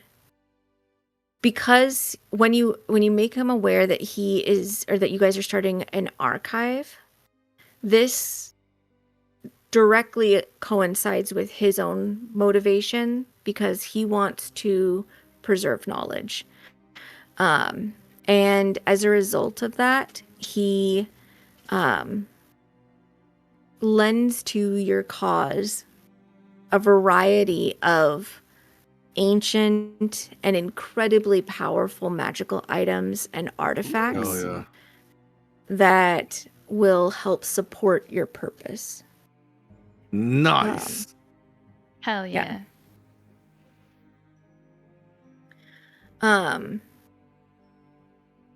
And in this, you are reminded of Egren's library and a particular box that was kept there that holds in it a moment in time that was critical. And I think if you guys want to, you can also retrieve that to keep it safe. Yes. Sure. What's in the box? Valkyrian. Oh. The Hollowed Frost is thriving. They have sort of maintained their identity as the Court of Winter, Alara, but they have chosen to host more of an open border policy. And their focus has come to be more on finding those who are also lost but don't find purpose in what the archives are offering, and instead offer them a home that focuses on the idea of enduring and surviving. And the sibling royalty seem to be doing pretty well. Unless they're doing all of this to build an army and take over. But there's no hints at that right now. That would just be suspicions. How is the Autumn Court reacting to all of this? They seem skeptical because secrets are much more their game, and but they're also sort of content in the knowledge that the Hollowed Frost is taking a lot of attention and space. And like the Spring Court and the Summer Court seem thrilled with this because they've kind of started to follow a little bit in the same direction, which allows the Gloaming to kind of just stay receded and in the shadows, so to speak. You also get just some occasionally there's been letters exchanged perhaps with Minnow, who reports several years into the decade that the shadow seems to have moved on, and that fishing and trade is starting up again in Inamar. But what else have you guys been up to? Oh man. I mean, 10 years. I'm just I think- chilling, Everyone's got to give me a relationship status update. Okay. Who wants to go first? You. Ah, shit. I would say in 10 years, I'd say, well, okay, so I'll say this before getting into the relationship part because they tie together. Uh-huh. I would say after like 10 years, Valerius is probably retired from adventuring. You know, he's hung up the armor, and you know, his sword and shield sit like above a mantle, and you know, his own little home. I'd say he's even, you know, like after 10 years has started to even take a slightly more of a backseat in regards to the school and whatnot, you know, having like trained some good people. He advises, but you know, maybe he's kind of like how like not quite like a principal, but I don't know if you guys get what I mean. Like he watches over, you know, some stuff has been delegated. I'd say him and Saria are living together.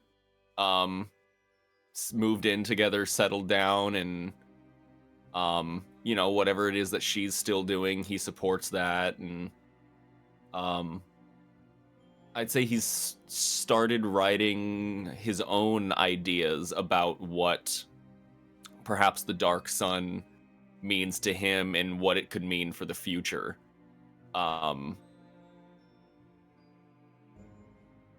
I'd say every now and then, you know, he, you know, some gray hairs here and there, beard's grown out a little more. Every now and then he takes the sword down and polishes it, make sure it's not getting too dusty. You know, make sure it still has that hum that, you know, tells him that if I needed to pick it back up, it's still there. I'd say like in one of the hallways in his, you know, wherever it is that he is, maybe his own little house. There's like off in a corner something covered with like a tarp or like a blanket. And he like walks past it and he pulls it down and it's just a big mirror. And he stares at it and he goes, no, still not over it, and puts the thing back over it. And I'm with And, you. I'm with you on that. Still covering yep. them up. And you know, always staying up to date with what the family's doing, but you know, he's sort of starting his own little family off to the side too. I think the last real adventure, quote unquote, that Valerius went on was with Saria, and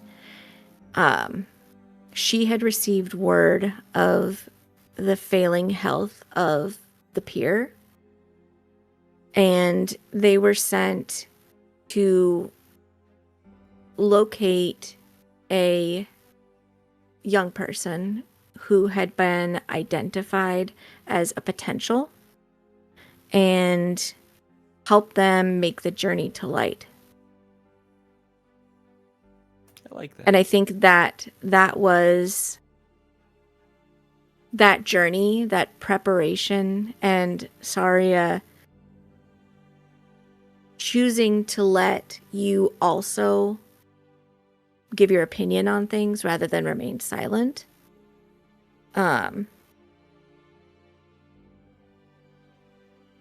Was maybe a deciding factor in you guys deciding to have kids.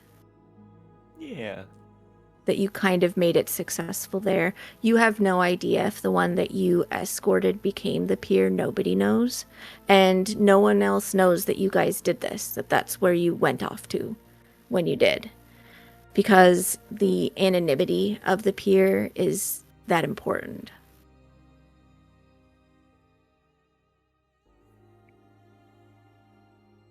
I like that. Backen. No. Sakal. Yeah. what's happening in 10 years? I think he spends his time wandering the continent, helping people. I don't think Dakin is a very I'm gonna go settle down person. I think he'll probably walk until he can't walk anymore. Maybe after his brother is a little older, in his 20s, the two of them go on a journey together, I think. Wander Andromea, tip to tip, see all the sights that there are to see. Stay in contact and spend time with his friends. If anyone is getting explicitly married in these 10 years, Dakin will marry them for them. Magically, I have ceremony. Yeah. +2 AC for a week, baby. Can I make an interjection? Can Valerius had requested that Dakin officiates him and Saria's wedding? He absolutely would For happily sure. do it. Hell yeah. I think that after all this time, Oh, also just That- one thing. Mhm. Dakin makes jokes all the time. Dakin pretends that Sakal pretends that his brother is the one that did all of the shit in the war and everything. Because it's not the right name. So whenever they go places, he pretends that he did it and not Sakal. He's like, isn't that everybody's impressive just how like, young he's so he is?" young. He's so young. He must have been like 15 when he did that. That's crazy. Everyone pushes their kids to be, why don't you do it like he does it? Why aren't you like Dakin Quinlow, huh? I think Sakal and Dakin are the ones who re-encounter Daviana, who has also been traveling. And the horse that she walks beside, because he's a little bit too old for riding in her estimation, is happy to see Sakal again. And I think she joins them. And she talks about the places that she went and how far she went beyond Tull in order to see what else was there. But that it felt not at all like home. And she needed to be in sight of the mountains again if she could manage it. I think the I two think of they them made would a trio. Yeah. And I think they would wander the Midiranes and find her a spot for her to settle down if that's what she wants. Yeah, there's an empty wizard. I was place thinking that that's full too, of- yeah. I go into the electricity room and I die. Devices. But yeah, well, Don't go into three the of one us, room with the things on the wall. yeah, It I hurts. I go into the vibrating electrical room and we all die.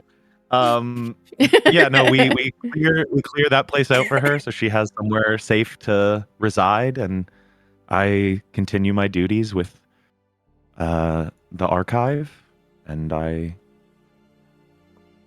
check out every corner of this wonderful world. She, when you see her, when all of you see her, because she'll probably have come through Demeti as well, she doesn't look older. She just looks smoothed. Like, time isn't aging her. It's just gently eroding her. But she seems happy to tell all of the stories and things that she's learned. Fairy, do you have anything personal that happens in the next decade? Such a good question. I don't know. I was looking at like the 30 questions thing that I answered like in the beginning of the game and stuff. And I always wrote that like she would like settle down and have a family. And I do think that she would want to. I went back and forth for a really long time on like the grim heart of it all. But I think she would want to be happy like in the material plane. So I think she would find someone, probably. I don't know anything about them. You can make that up.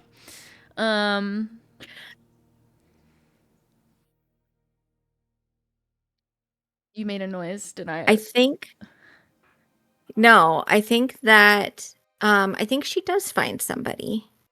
And I think despite the grim heart of it all, he played a part in it. Because I think they're also a warlock. Ooh. And I think they also seal a pact with him. And he sort of is requesting that Barry take them under her wing to kind of show the ropes and show him how it's done. But this person, and I'm being vague in the gender because I think she likes girls, but I don't know if it's exclusive. She likes both. Yeah. But this person Let me flip a coin. Okay. Oh, it's a man.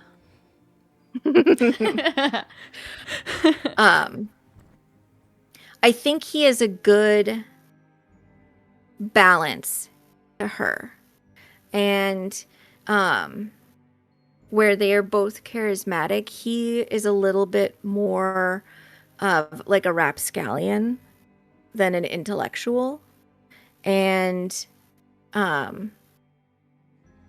that's kind of their relationship blossomed, I think, because he was just such a shit that she was like, well, I can't leave you like this. I was entrusted with this act to help you get good, and you're not getting good. And he's just like, oh, yeah, sorry. I guess I'm just not getting good. And then you kind of realized after a while that he was just fucking up on purpose because he liked having you around and didn't want you to leave or send him away. And then eventually he sort of stopped with the act. Yeah, and I do think that like they will get married and they'll have some kids eventually. But I think also like Very is like also married to the archive because it's like her dream, right? Like it's all of that information at her fingertips. So like she's like really annoying about it, and that's probably like a point of frustration too, because she's like, I can't come home. There's so much to do. Like she holds on to like her active role the longest. I think that's the other part of it that made them fit is he's very like, okay, that's, like that's irritating to me. I'd rather have you home, but I'm not as fastidious as you. So if you're not coming home, I'll just come to you and I'll just keep you company while you're doing whatever it is. He brings the food. He's the Uber Eats of it all. Exactly. What else were you going to say? Nothing. Sometimes I can't tell with Discord if you couldn't hear me or not. So I was just going to repeat myself because I was like, did she say or huh? Oh, yeah. I definitely heard. What is Vosti up to?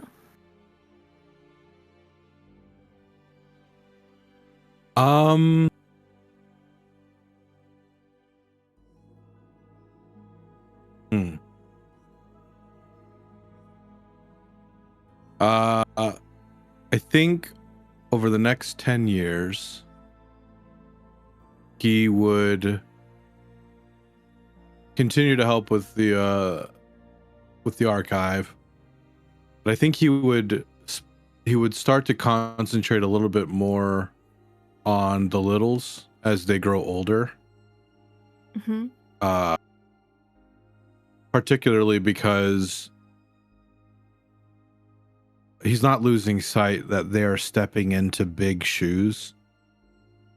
And if they are interested in joining our group, our organization, he would train them up specially, at least for the most part, in what he knows, which is fighting. And I mean, because 10 years at that point, how old would they be? Like Leora would be 24, right? mid 20s, yeah. Mm-hmm. And then Eldrin would be 20, late or early 20s. Eldrin's mine. I'm taking Mhm. that one under my wing. Yoink. Well, yeah, but I'm just saying, like, age-wise, Eldrin would be early 20s, and then Rissa would be like 18. 18 to 20. So they're old enough that they can make their choice if they want to commit. But that he would, at least for the fighting aspect, help them and train them and make sure that they're just not forgotten, because we are kind of spreading our arms wider than just our little family. And I think what maybe they had thought in the beginning, it's I just don't want them to be left behind or forgotten. I think Yep. to that end, like Rissa's 100% on board. She's a fighter, huh? She really is. And she, like, I think just declared when she was like 16 that she was going to be founding the Noon Watch.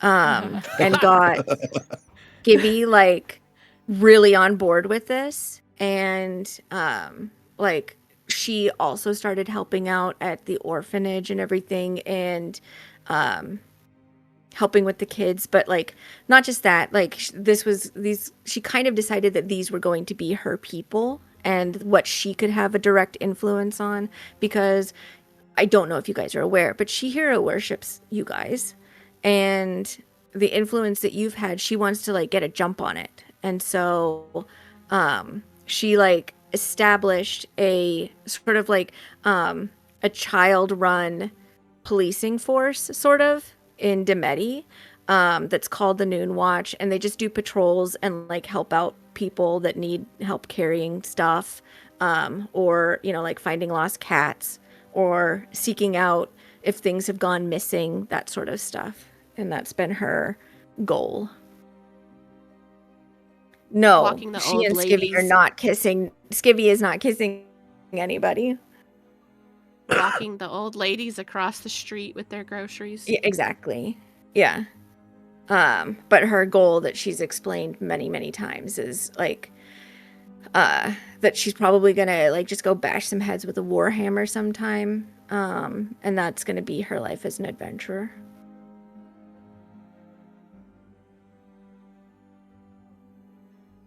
What about the other two? I think that Edrin probably takes over the bookshop, because that's what he likes. And he kind of likes it to be a little bit less intense, than specifically dealing with the archives, though he'll help out with that. But he just sort of likes to do things the way that he wants to do them, because he's a little bit fastidious as well. And I think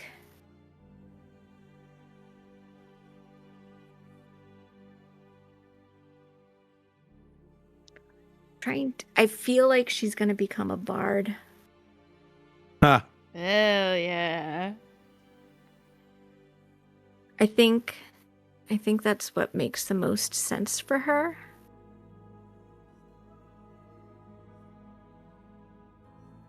Yeah, I think she does. I think that she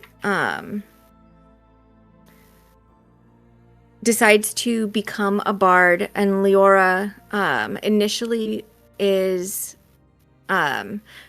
very Demeti based, and then starts branching out and doing some travels. She is a good storyteller, She's like learned that from everybody that she knows.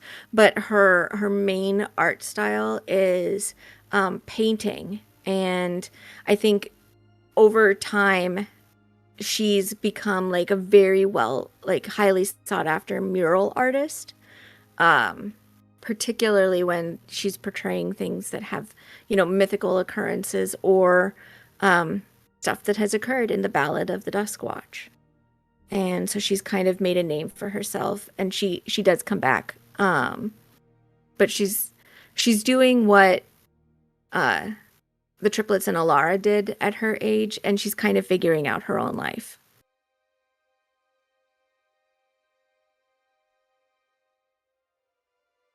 Is there anything else that Vosti's doing? He would have continued his relationship with Victoria. And At her I think insistence. what? At her insistence. I mean, she's addicted. You can't blame the girl.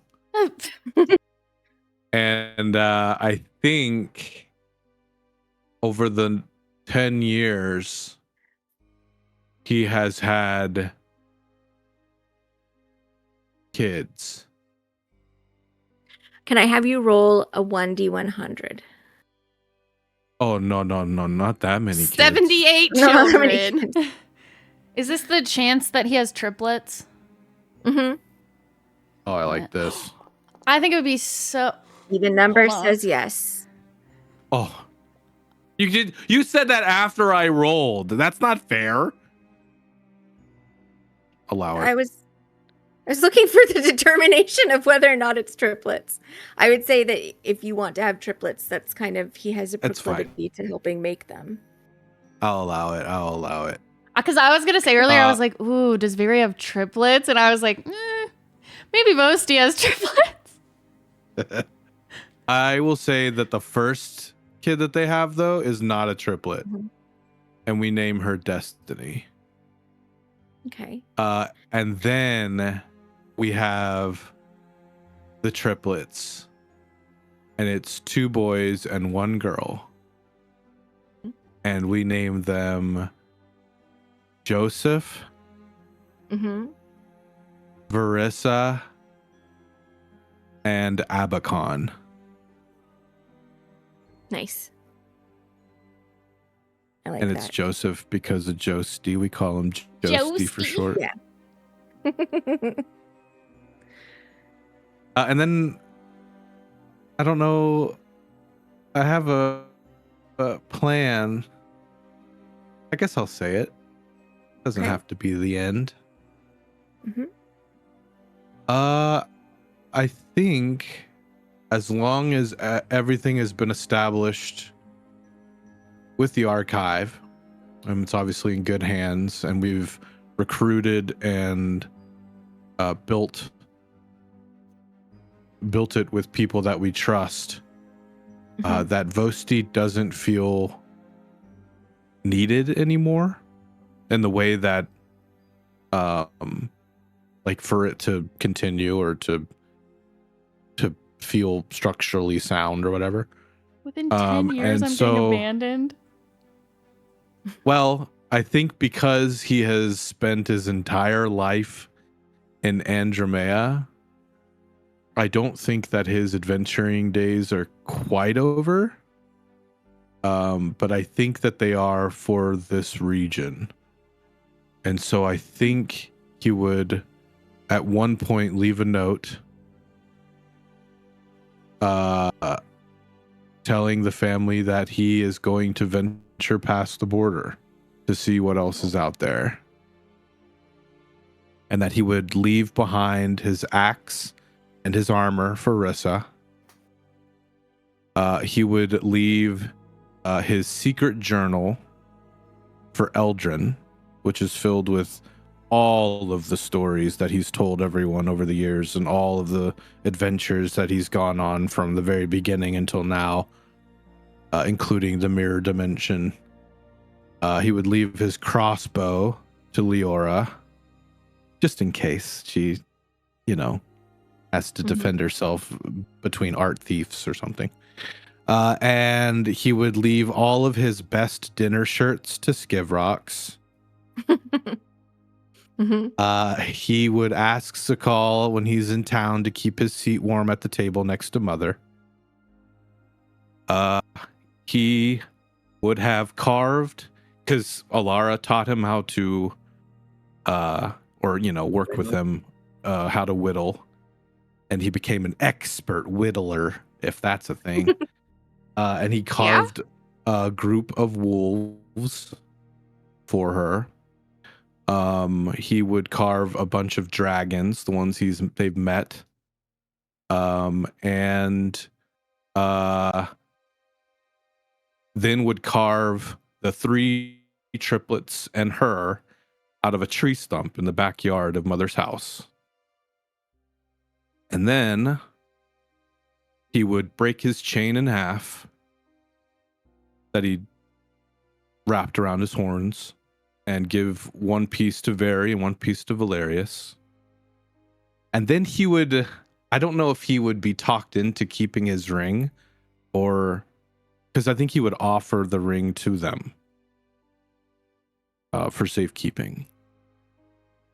But I don't know if they would want him to keep it, but whatever, that happens. How and then long he is would this tell, motherfucker? He's just leaving. That's it. and then he would tell Kaelin and Mother that they gave him the best life that he could have ever asked for, and that the love from his family and his friends and his extended family would carry him through the next chapter of his journey. And he promises to send messages back and forth all the time. And that one day, but not anytime soon, he would return for family dinner. And the spaghetti is implied. Is he taking his kids and Victoria with him? 100%. It's the whole family.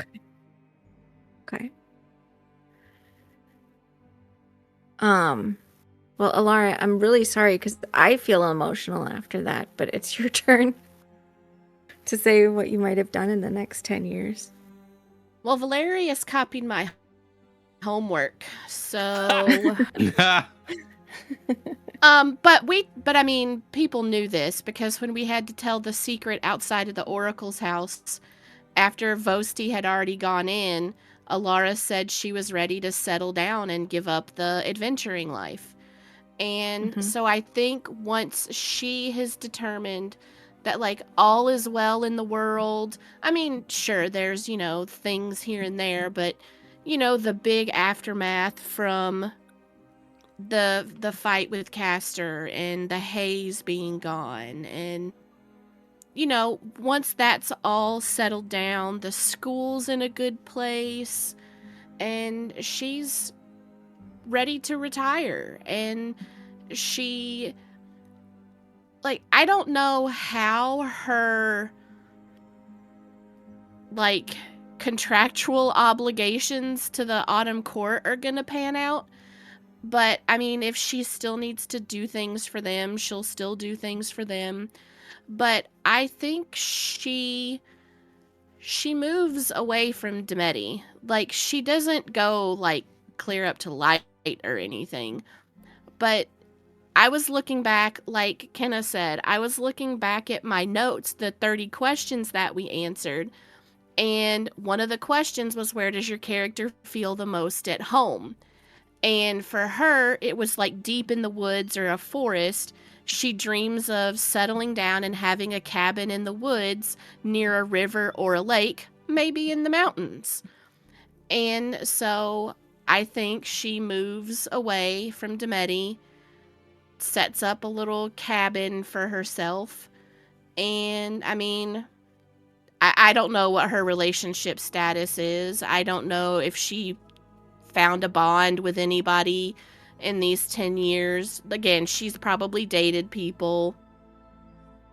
But she's seen what Mom and Kaelin have.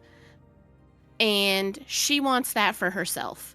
She wants a family who wants to come home, who wants to spend time with each other, who wants to do things together. and she, not jealous, but she wants that for herself.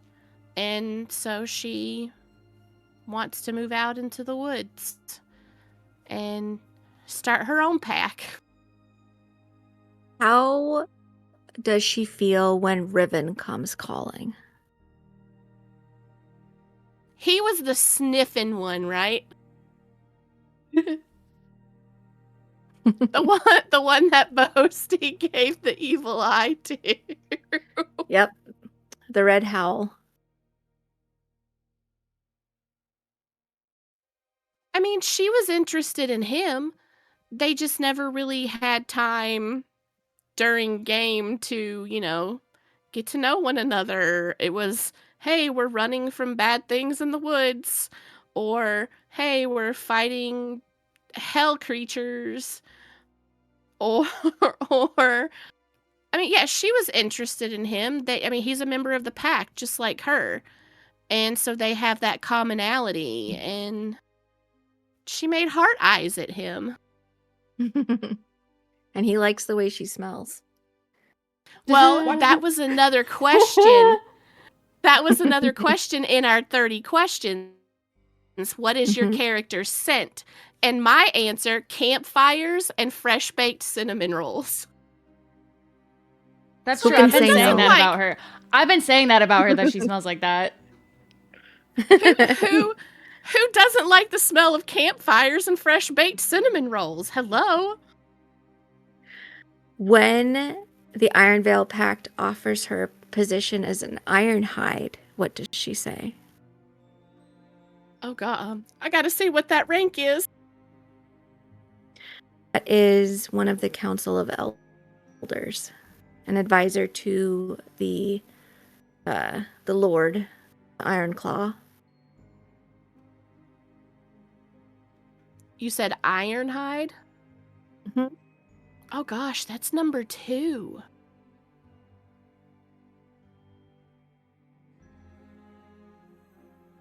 I think she would accept that. I mean, it's her greatest accomplishment was getting promoted to rank 3 after saving Cleo. I mean, she's values... she double it and pass it to the next person. I mean, in essence, to her, she has 2 families. She has the Maldosos, and then she has the Iron Veil. And, I mean, the Iron Veil taught her everything that they knew about her lycanthropy, and they've been there for her. And, she's gone out on missions. That's how she got her brooch. That's how she got the one major scar that she has, when she was on a mission for the Iron Veil. And she really enjoyed working with Riven and Wolfric, and I can't remember the other one's name because she was not cute and I didn't make heart eyes at her. Bela. She enjoyed working with them, and I thought they all worked well together. Yeah, I think she absolutely would accept a position on the council. Okay. Anybody's last thoughts? Can I get a Bronner Torg update?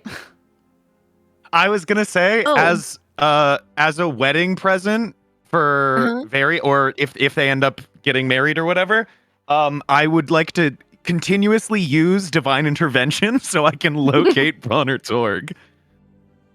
That's a great wedding present. I'll take it. I think you guys find him. He is at this point well retired, has a little family of his own that he's teaching to be thieves in Velanera, which is on the coast.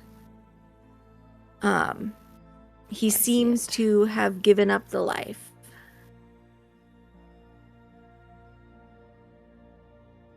And he goes by Carl. Carl.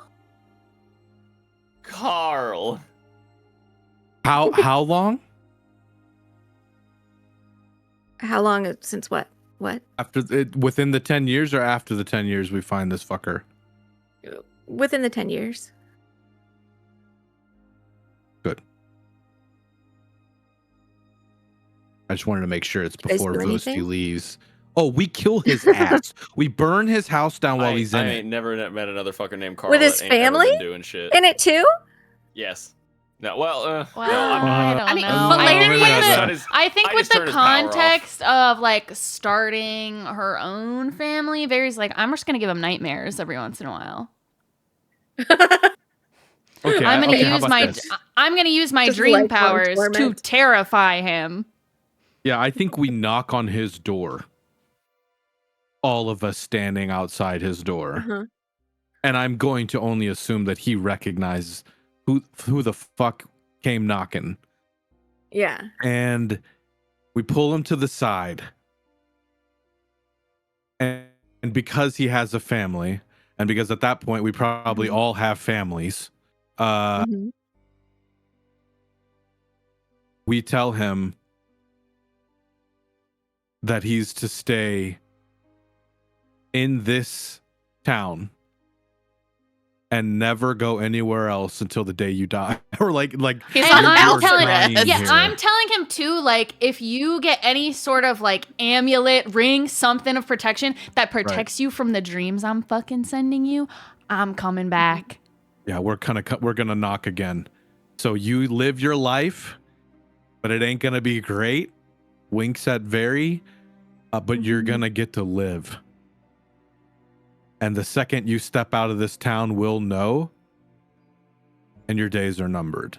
Like, I'm giving him the type of nightmare where like he gets back to, well, where was it? Keltanis, after he's like enacted this Yeah. plan and killed the fucking Iron Baron. And he's like all like, yeah, we did that shit, whatever. And it actually doesn't work out for him and he gets killed. And then he wakes up and he's like,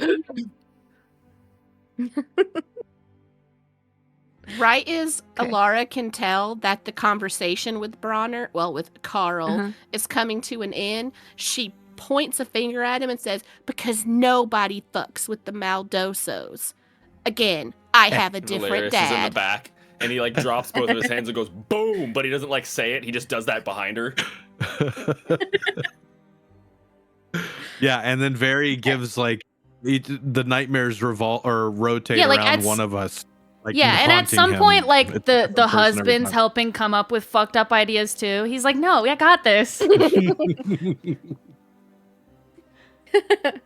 We've been doing this way longer than you. I need you to relax.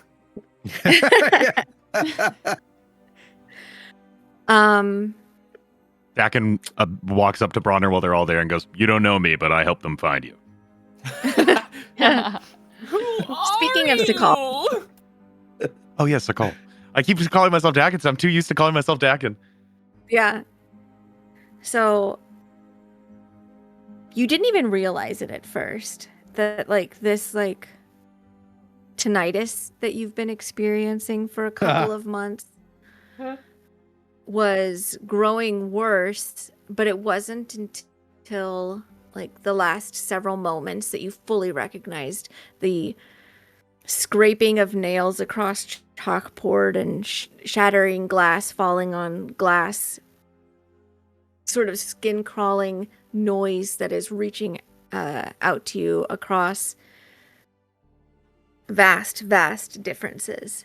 And you receive a responding message. Home. And I'm not coming back.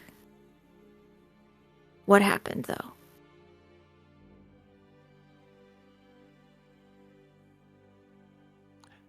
When he receives that message, Dakin smiles to himself, aloud says, "I don't work for you anymore," and I don't respond. Yeah. Yes. That's Get great. his ass! Dakin I just Sorry, needed Egrin to Sakal. ask a Sakal. question. always hated Egrin. I hated his ass from fucking minute one. That's awesome. For really no reason. Okay. Okay. I am going to have you guys open up your questions that you answered at the start of the campaign. Uh-huh. And I would like one of you to read out what is the question that is number 27 and what is your answer. Ooh, I'll go. Okay. Question 27 is, how does your character imagine the way they will die? Alara did not imagine dying at the hand of a dragon. Mm-hmm. She assumes she'll die fighting a rogue lichen from a mission she's received from the Order. Okay.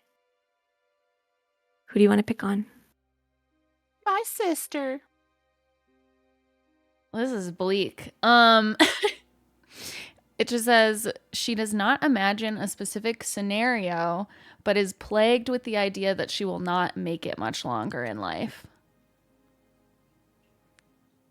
Okay. Who do you want to pick on? Valerius. Valerius doesn't imagine the way that they will die, but most likely has preferences. He sees a death in the defense of his siblings to keep them safe as a good death. Who do you want to pick on? Boasty. I answered in sacrifice for his family. It's a call. I wrote he doesn't focus on the end of the journey. He's only paying attention to the twists and turns. I think he doesn't really care or think about when he'll die. And when he does, he'll die fulfilled. And we don't know either. Because as of 10 years, everybody is moving forward and living. And maybe they won't ever do something so crazy as save the world. But a long life is a very good life.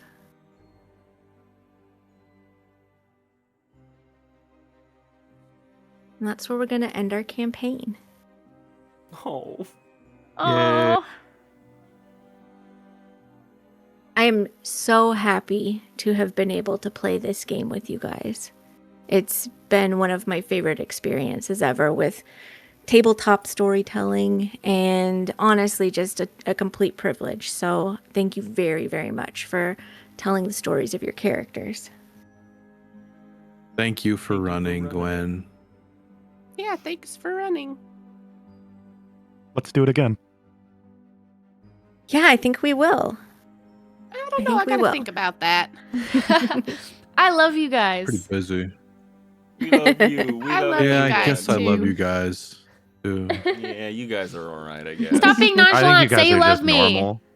I love you. Say you I love me. you. I'm Say it being back. the Say it perfectly back. normal Love level me. of chalant. Love me. Love me. Listen, Okay. it's kind of weird looking back, thinking that if it wasn't for Kenna messaging me going, "Hey, you wanna do a cool little one shot?" And I went, "Yeah." And I don't know I how was the like- fuck I'm here. I wasn't even in the one shot. Do you want me to tell you? Here's how everyone got invited to this game, okay? Me, Gwen, and Splooey are like, fuck, all of our games are over. What do we do? And I'm like, guys, what if we did a Halloween one shot? And I'm like, ooh, we have to trick Shadow into doing it. And Splooey's like, yes, we have to trick Shadow into doing it. And Gwen's like, yes, we need Shadow to play a game with us. And guess what? We have Sundays free now because our Sunday campaign is over. And I'm like, oh my God, that's a really good point. I'm going to message him right now.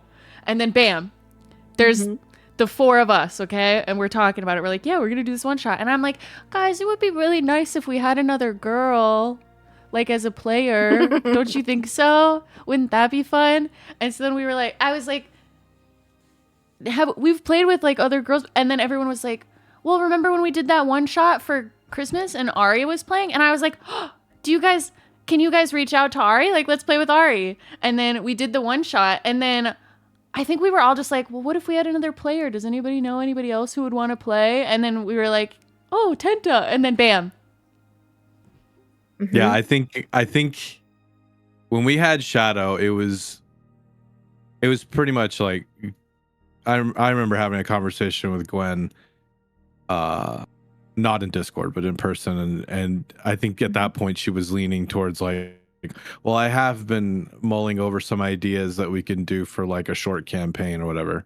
That, mind you, was only supposed to last 4 to 6 months. Yep. Which I said, there's no way we're going to do only 4 to 6 months of this, but good job, champ. And then I think when Kenna was, when she was like, well, who are we? Because we pitched it to Kenna, and so, well, who are we ever gonna expand to? And I said, I mean, easiest answer, because it's 2 people that I enjoy role playing with 100%, and it's Ari and Tenta. It wasn't even like, it was immediate, like, of course Ari, because we played with her, and then Tenta is one of the best role players, like the dude that gives in a scene. And I mean, Shadow is just the natural, obviously, because we've been playing with him for fucking ever. But it was an easy group. And unlike Alabaster, I played a character who never yelled at anybody. Alabaster was a little he's Alabaster. Boom. Alabaster. Nailed it. That's exactly what I called him. that is what Rock called me. Yeah. Yep. Alabaster. Well, we are going to be playing another campaign, also set in this world, but on the opposite side of the larger continent. And thematically, just to get you guys in the viewer pile interested, it's going to be a little bit more, I would say, like traditional D&D. Still the potential for epic storylines and these guys to be heroic heroes, but it's a little bit more dungeon crawly, short quest driven, that sort of thing. So we hope you guys can play. We're not exactly sure when we're going to be launching. It'll be at least 3 weeks from now. And because we're going to do some session 0 stuff off screen, and then we're also waiting on some artwork to get completed. But we will keep you guys posted and updated. I know you guys have had a preview of at least one character, and Kenna's been organizing other ways to give previews of what the characters might be. And I have to tell you, you guys, like, we went about this one because this campaign really was intended to just be sort of like a little, like, let's just fill in the time in between and then we can decide what we want to do after that for playing. It wasn't intended to go on for as long as it did. And I love these characters, but I don't think we gave them as much of an opportunity to really, like, find themselves before we started streaming, especially for Dakin/Sakal. But we've had a lot of opportunities to get prepped for this upcoming campaign, and I love these characters that they're going to be playing already. I think you guys are too. It's going to be really, really rad, and kind of a grimmer campaign a little bit. So I hope you guys are interested in sticking around. Keep an eye on the Discord for that. But yeah, I think. And I'll also say, since he just joined, well, didn't just join, but is in the chat. Lo, some pretty good sketches there, my man. Mm-hmm.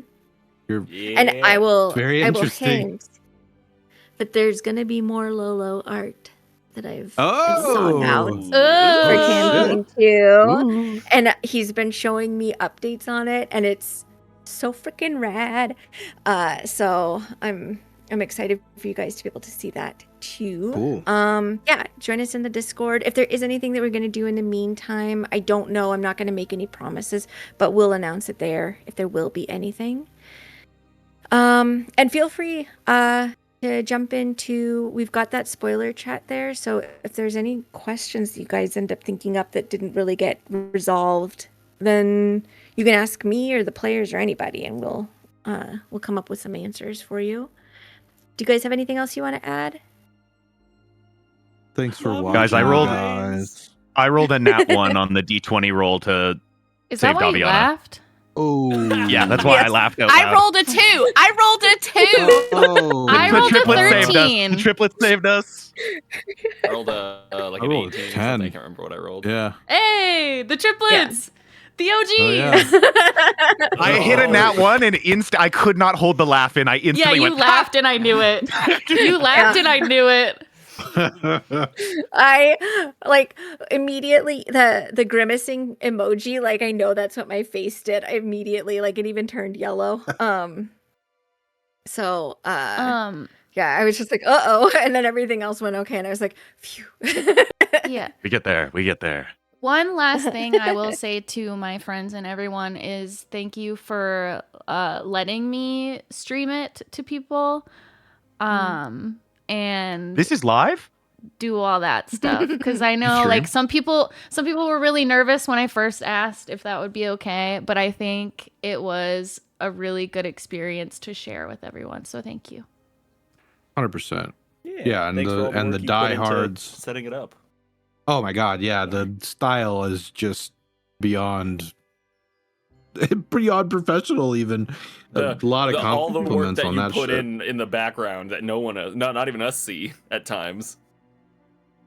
We Yeah, get a no ton kidding. of compliments on this. The folks that also play on Sundays, the RPG Clinic folks, we've gotten a lot of compliments on specifically the setup and how well it suits the way that we stream this game. So really good job, Kenny. Thank you. Oh, Yes, I Also, agree. Oh, no, go ahead, Go ahead. Laura. I was just going to say that this last year has been truly a treat getting to hang out with all of you, chat included, seeing your reactions. You know, I'll Yeah. admit I was very, very nervous in the beginning about the game being streamed because I'm like, oh God, what if people hate my RP? What if people think I'm stupid? Oh, they're going to make fun of me in chat and then I'm going to be sad and not want to RP anymore.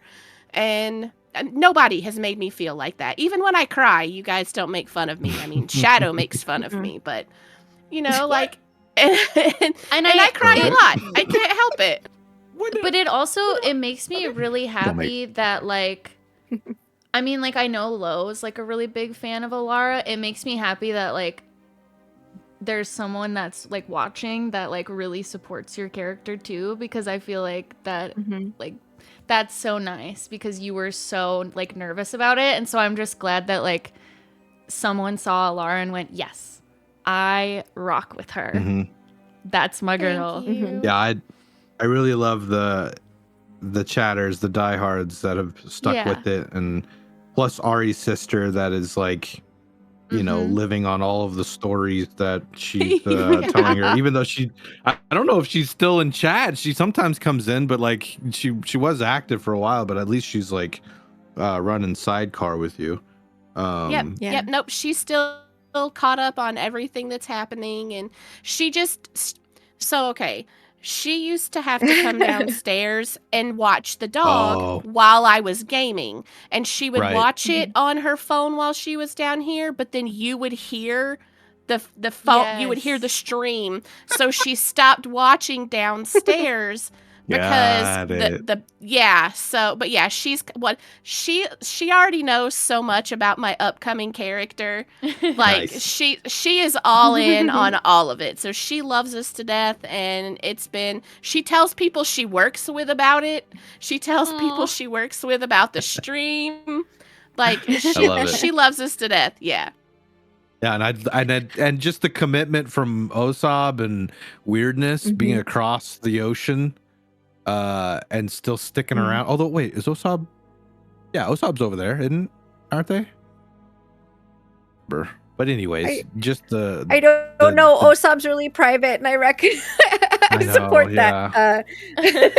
I mean, Osab's from General Land and on Earth. Osab so I lives don't know. somewhere. Osab lives somewhere. Yeah, somewhere. In a house. Maybe a house. I don't know. Is Maybe. Earthbound. Is Earthbound. But weirdness for sure. They're like on a. Yeah. I don't know how you're still awake. Weirdness, because Yeah. Isn't it You like go 3 sleep. a.m. for you? yes, it's like 2 or 3 over there for them. So, but I. Well, this but, is and why Lo, Weirdness the is one of the diehard, it's just best. Kelpie sticking We really around, appreciate you guys. making fun of A lot. Shadow, and hopefully in real life. Yeah. Okay. Okay. Yeah, thanks, we guys. appreciate all of our viewers. We appreciate you, Osab, as our mod. All of the people that have chosen to donate in any form, like subscribing or bits or whatever. We super appreciate you because you helped us get emojis and you helped us get art. And I don't think a lot of like small little streams like this would really be able to do that. So we really, really appreciate that. We will be back. No sooner than 3 weeks from now, but hopefully around that time, we'll keep you posted. And when we do, we'll be jumping into a new adventure. We pinky swear, we pinky promise, we pinky pact. Thank you guys. Yeah. Oh, wait. Don't mute, don't mute, don't mute. Okay. What? Since we're not playing next week, early happy birthday to Lolo. Really? Happy birthday, birthday! Lolo. Hey, happy birthday, Lolo. Hey. Okay, now Bye you can forever. Okay, I'm muted. Bye, guys. Goodbye. Goodbye, chat. Goodbye for 3 Oh. weeks. Happy birthday. Bye.